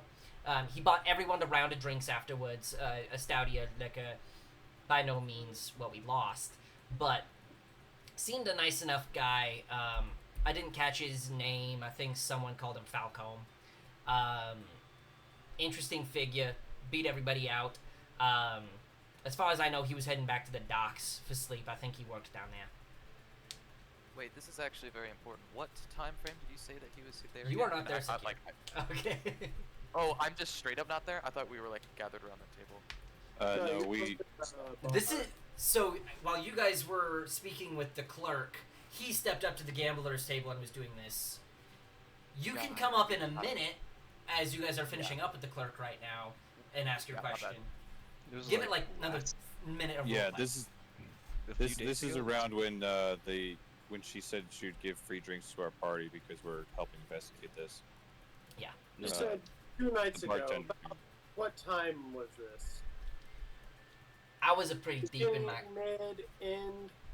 It was closer to the end. I was pretty deep in my cups. Probably sometime between 10 and 11. Probably somewhere around there.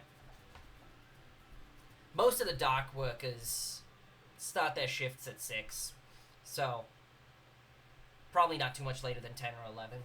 People don't give a shit about their sleep schedule in this town, but some of them do. This guy seemed like he was fairly responsible. Weird for a dock worker to have loads of money.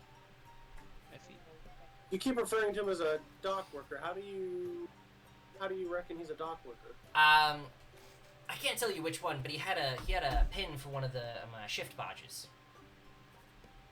Okay. did he say what he would do with that money? I imagine if someone wins big, they'd brag about Nah. He bought a round for everybody in the tavern. Like I said, not anything super stout, but some alright liquor. Spent about a quarter of the pot on it. Just kind of fucked off.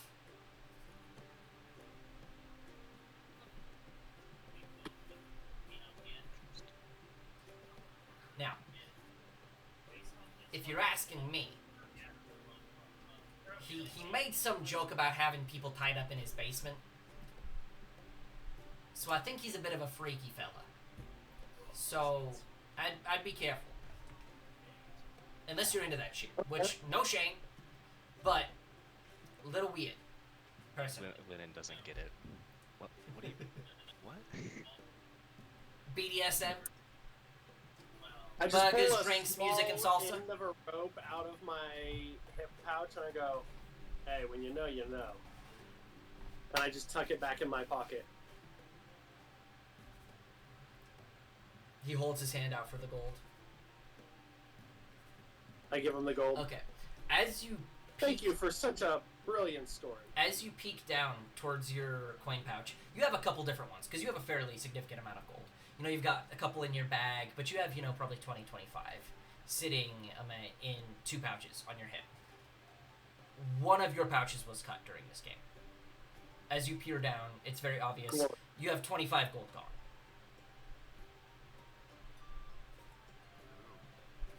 Awesome. Motherfucking pores. Does Linen is Linen missing any? Linen is not missing any. Linen doesn't have the same type of money on hand. He's not as much a target.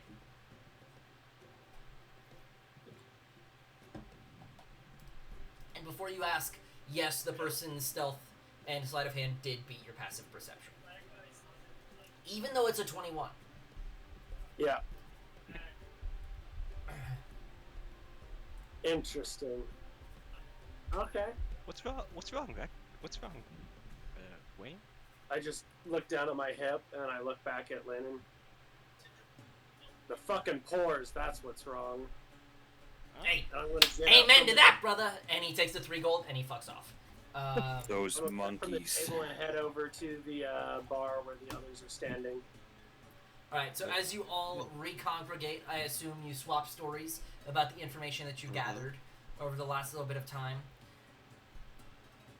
There's no rooms open here.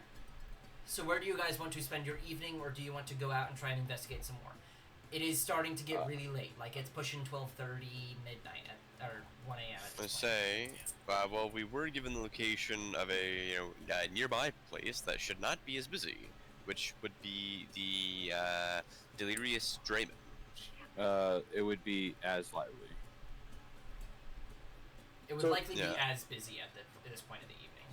Oh, I thought Yeah. you said that there wasn't that many bards that stayed there. There wasn't that many bards that stayed But- there, but that doesn't mean the tavern itself is not busy at this time.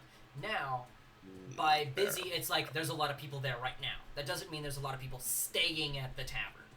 So, you'll have to Well, go there to listen. find It sounds to me that our Harrius Falcom might actually have an alibi when all is said and done. Well, This You night- There was the off joke about people in his basement. I agree that both this Harrius Falcon and the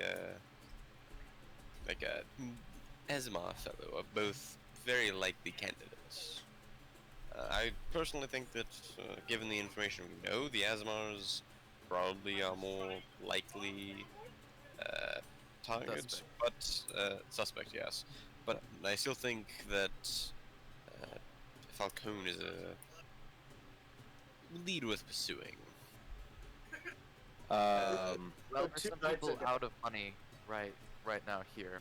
We could literally just send them over to the other bar, see if they can find any Harrius Falcone who's stayed there and come back.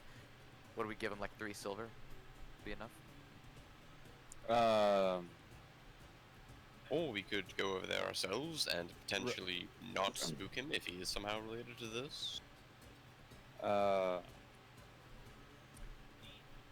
Hey, Lennon, I'm giving you your 2 gold back Oh, that you lost in that last round. oh, thank You need this more than I do. Yeah. Oh, Yes. Just for clarification, Zach, I got the 20 silver from the other 2 that dipped out. I got mine back, and then minus an extra gold and the 2 gold that I gave back to the halfling, right? So total of 10 silver from that last pot. Positive. After returning the gold +1 to him, and then giving Lennon back his 2. Yes, that sounds Okay. right. And I then have 0 money on my 25 from the pouch. Yeah, and then minus 25. Okay. What pouch? Oh, okay. I hope the magic helped in that case. Rikus pipes in and says, "It is getting late, and I know that some of us rely on sleep more than others." As he kind of glances at Sakir, knowing that he doesn't rely on sleep. Well, just as he does. I do know of a place that should be relatively comfortable and out of the ways of danger. It's more of a bed and breakfast. So, it's the Privy Pony. It's just down. It's just a couple blocks down the street.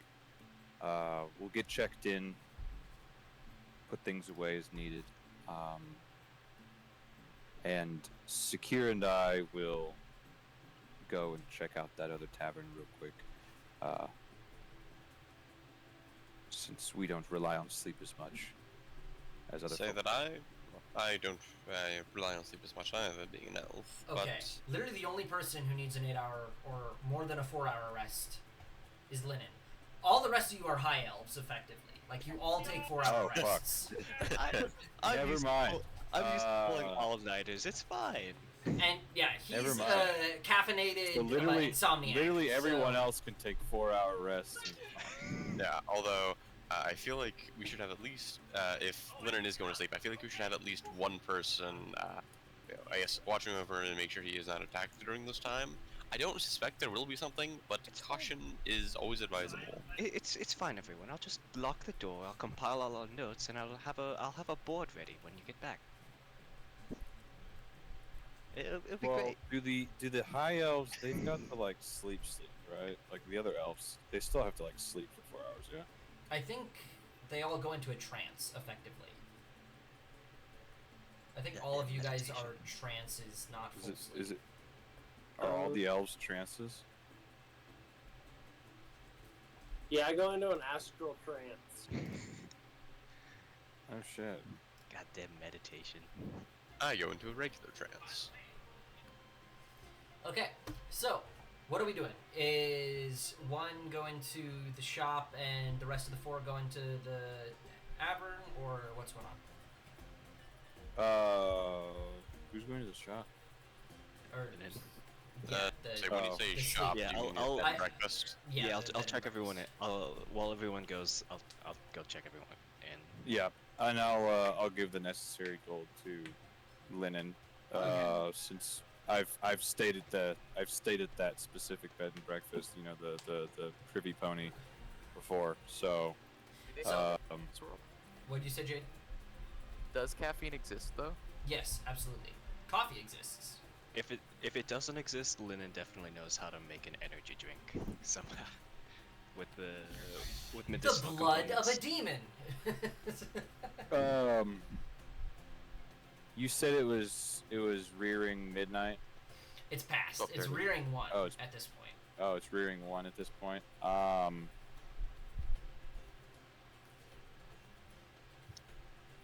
Zach, when the housekeeper, what was her name, Harris, from this bard, and when she said that the next day that she would have answers as far as like what was in the books about this mysterious Aasimar, did it seem like something that was going to take until tomorrow, or something that she was going to look into and would have answers by tomorrow? It's I'm gonna check with my night crew tonight.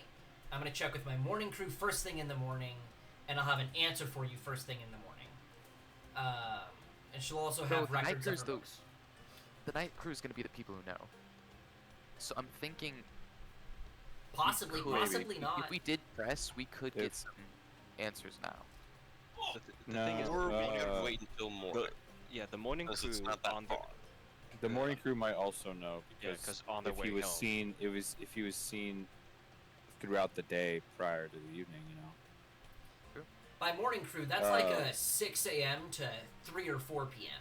And night crew is like 3 or 4 p.m. to like, 2 in the morning. So they both do expansive amounts of the day. Yeah. Okay. Wait.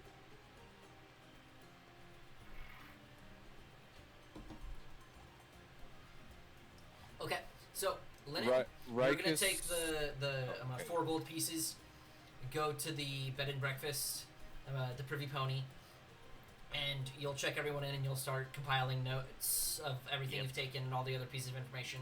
Start putting it on the board. The rest of you 4 are going to the Delirious Drayland. Yes. Thomas, you were saying something. Just to speed things up, unless you're wanting to RP it all out. I'm just gonna kind of go to the front desk and ask a lot of the same exact questions that we've already asked the other place. Okay. So I'm about- specifically gonna ask about I was the. gonna say, let's RP it His real quick. name was Jeremy Hassan. Jeremy So- Hassan. As the 4 of you guys kind of And roll Harrius up, Falcom. there's a human man behind the front desk, and he kind of nods to you guys. I'm assuming you flash the badge again, and he's like, "Oh, okay." Yeah, I give the whole spiel saying who we're with, or like what we're doing here. Okay. Mentioning Who Harrius I'm Falcom, with. you guys do not. He does not have any record of a Harrius Falcom. He Is does. it Harry or Perry's? H. I think it's an H. H. Okay, I had initially thought it was a P. I heard Perrius, which is why I kept making Perry the Platypus jokes. Don't worry, I am on board with you. I thought it was Perius as well first. So, Harrius Falcom is not noted as someone who has spent an evening here. However, Jeremy Hassan is in a room upstairs right now.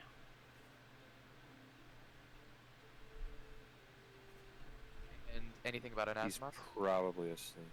Oh yeah, anything about the asthma? Let me. Wait, who'd you say is here? Jeremy Hassan. Hassan, Yeah. the bard who was He's supposed the to be usual at bard. the carrion call this evening. J. Remy. The typical bard that was there. The one that was supposed to be at the Black Bahir, not the carrion call. That's my bad. The one that was supposed to be at the Black Bahir, the scene of the crime. He's We're probably now having a balancing act between 4 different inns that we're having to remember right now. Hey, it's a tavern crawl investigation. Yeah. So, as he's like, yeah, I got Jeremy Hassan here. Is supposed to be leaving in the morning. His stay ends. He's a bi-weekly guest.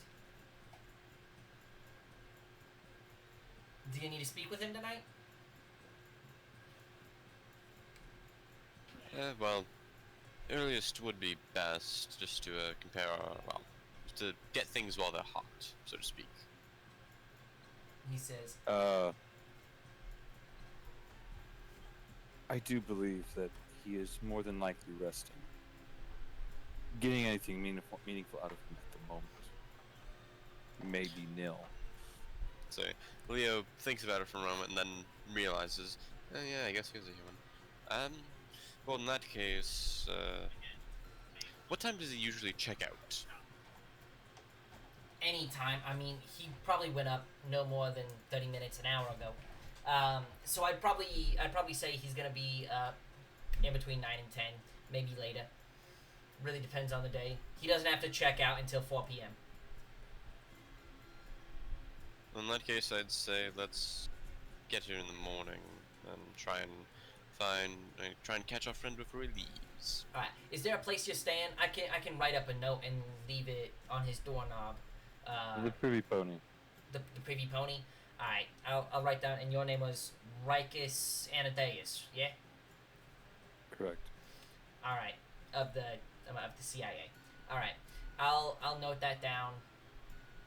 I'll leave the note for him.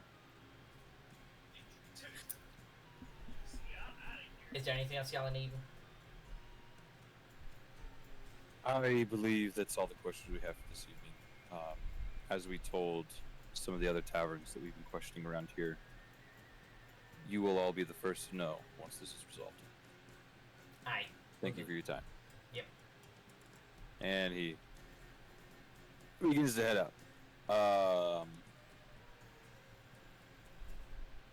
Once we're out on the streets, though, once we're walking back towards the Privy Pony, he will ask who of the other members would like to head down to the docks in the morning to see if they could intercept Harrius Falcom, who we found out that he's a dock worker. I will note there are 3 separate docks of this city. There are 2 seaside docks, which you will have to take a lift down to get to, and there is 1 riverside dock. Aren't the shift ones only at the... They're at all 3 docks because they take material from the seaside docks to the riverside docks, and from the riverside docks to the seaside docks. But we found out he I had thought a they pin. were all housed at the river one, and then they went back and forth to the other ones, but they were like stationed out. There is like a part of each quay or dock that is like only for these ships, right by the largest docking sections for obviously the bigger ships that can't fit in the lock. So I can't remember. Did we find out what color, what type of pin Harrius had? You know that he had a pin. Okay. Dang, we should have asked. Well, they can. Well, you did ask. Whoever wants to. Yeah, we did ask. Whoever wants to go down there, you know, they can go down and. I did ask, and he Start didn't it. Yeah, we'll Because just he didn't know. He start did at say one. that he did not know. Yeah, I know. Just start at one location, and if he's not from that dock, move to the next one.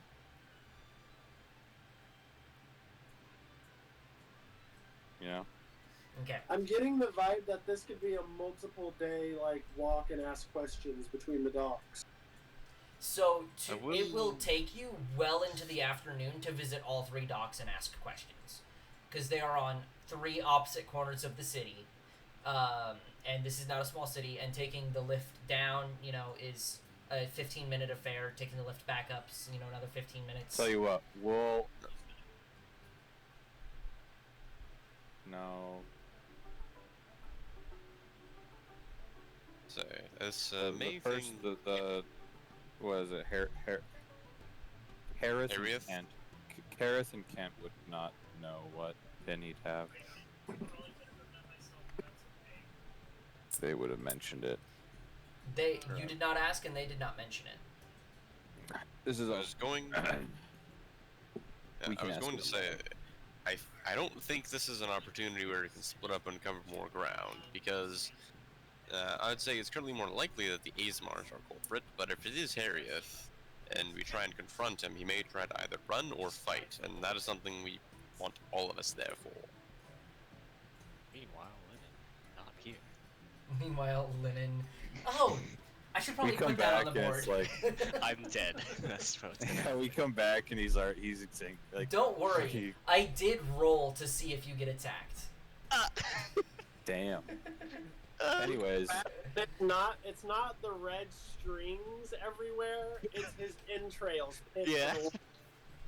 In my dying breath. Man just gets jumped by the demonic kill squad.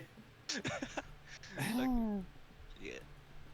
All right. Well, in that case, we'll. What's his face is gonna see us hopefully in the morning, Jeremy and Hassan, and then we can just pop in and ask Kareth and Kent if they knew perchance what dock Harrius Falcom was part of. Okay. So, It might. going to bed. Yeah? Rikus Literally is and going to. figuratively. Rikus is going to take a. We'll first at least shift. wake up.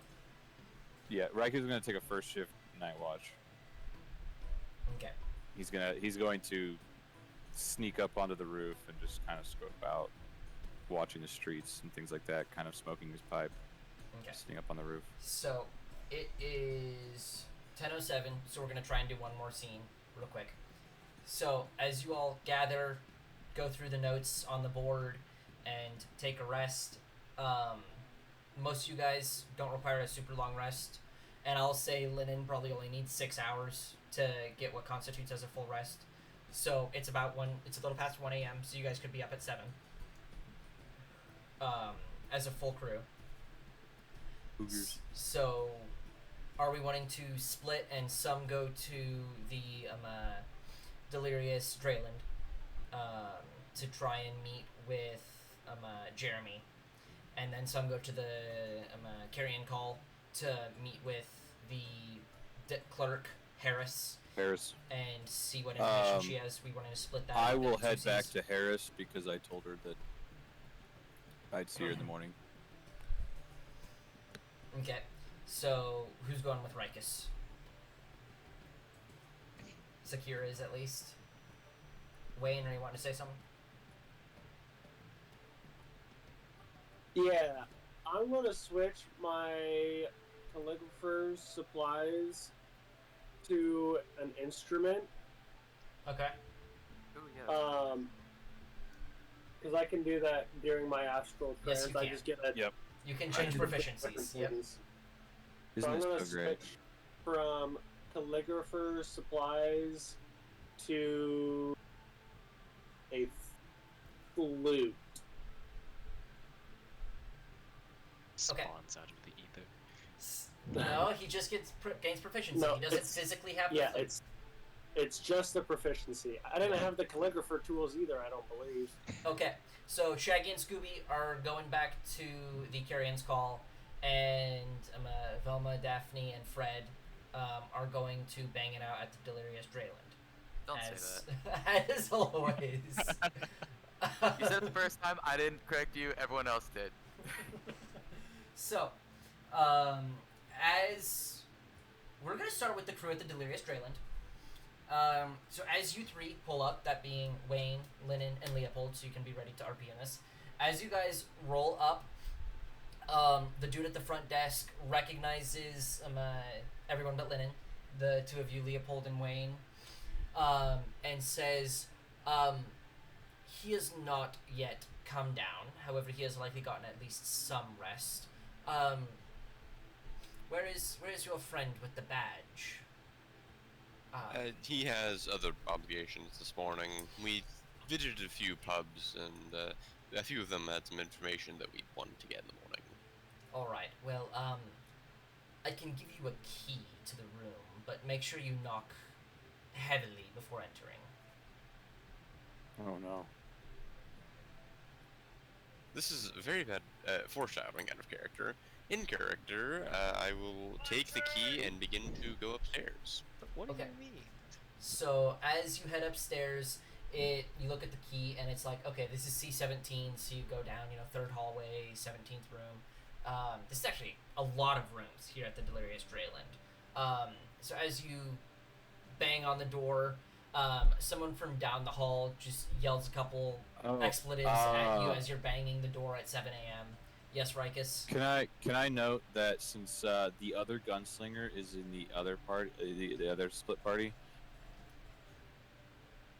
if something arises, and hopefully I'd be within earshot, I'd tell them to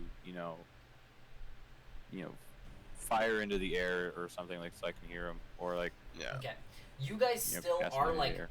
in this case, you guys are about 2 blocks away. So you would have to be We'd hear paying. You'd have to be paying attention, but you'd hear it. Yeah.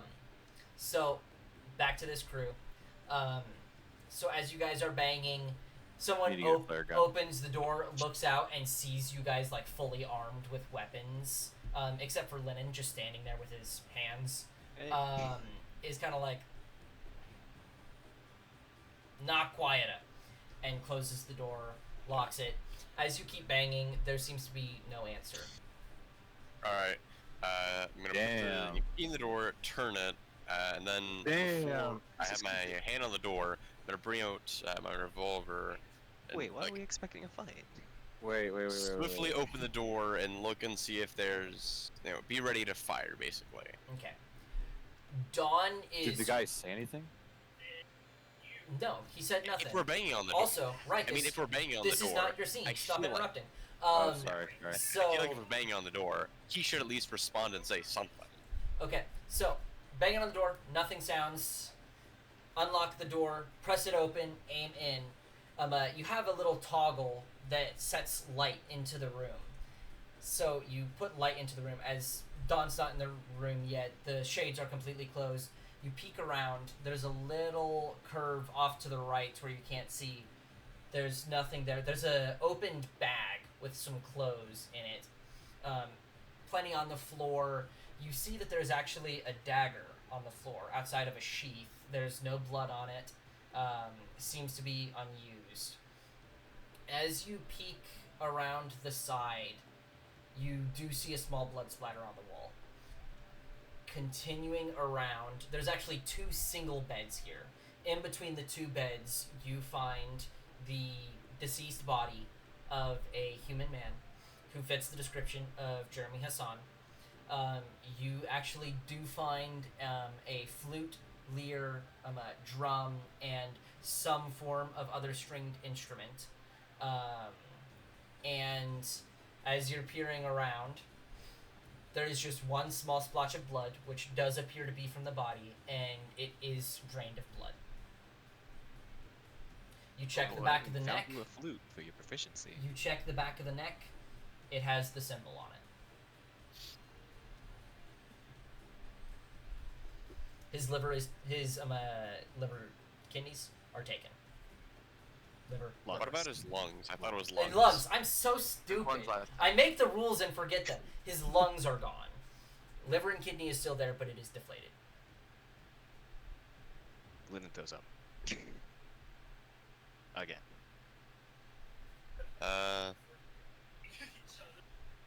How I don't know if it's worth it to shoot off gunshots or not. how did this? Gunshots are strictly for combat, Okay. and you need Yeah. help. And so as you guys discover the body, we're going to swap to the others to talk for a few moments, and then we're going to end session. So, as you guys peer over, we've got Sakira and Rikus. As you guys step up, Harris drinking a cup of coffee that is way too big for a halfling woman. She's sipping on it, peeks up, kind of notes you. Hey, welcome back. I talked with the morning crew. Here's the copy of all of last week's worth of residents. She kind of hands it up and waves it to Rikus, and you take it. Both the morning and night crew said that they recognized a man in a nice navy cloak with bright eyes, kind of sandy blonde hair. He's, according to both of them, must work somewhere where he's out in the day, because they've never seen him at any other time than dark. He leaves before dawn, comes after dusk. He's not here very often. They've seen him maybe once or twice a week. One of them actually spoke with him a couple weeks ago. They said he was a friendly fella, Apparently he lives down by the Harroway's, what's it called? The Harroway's look? Yeah. Harroway's Overlook. It overlooks the locks. So it's on the far northeast side of the city. His home's over there. He lives in a smaller apartment complex in number 18. She kind of pulls out a map and is like, so you're gonna take Harrius Street up to here, and she kind of like points you in the direction of how to get there.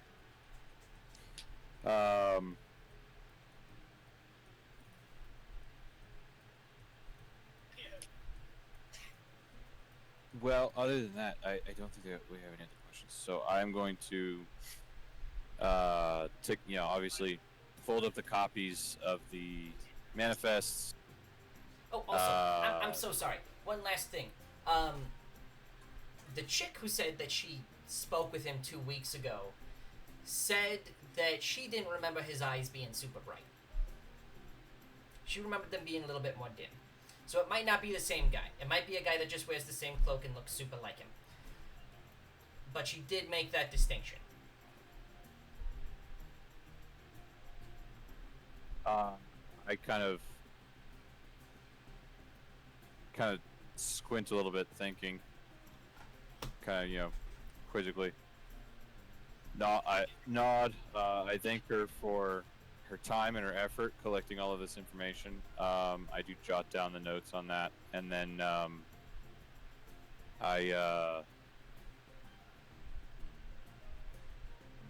leave her a 3 gold tip. Okay.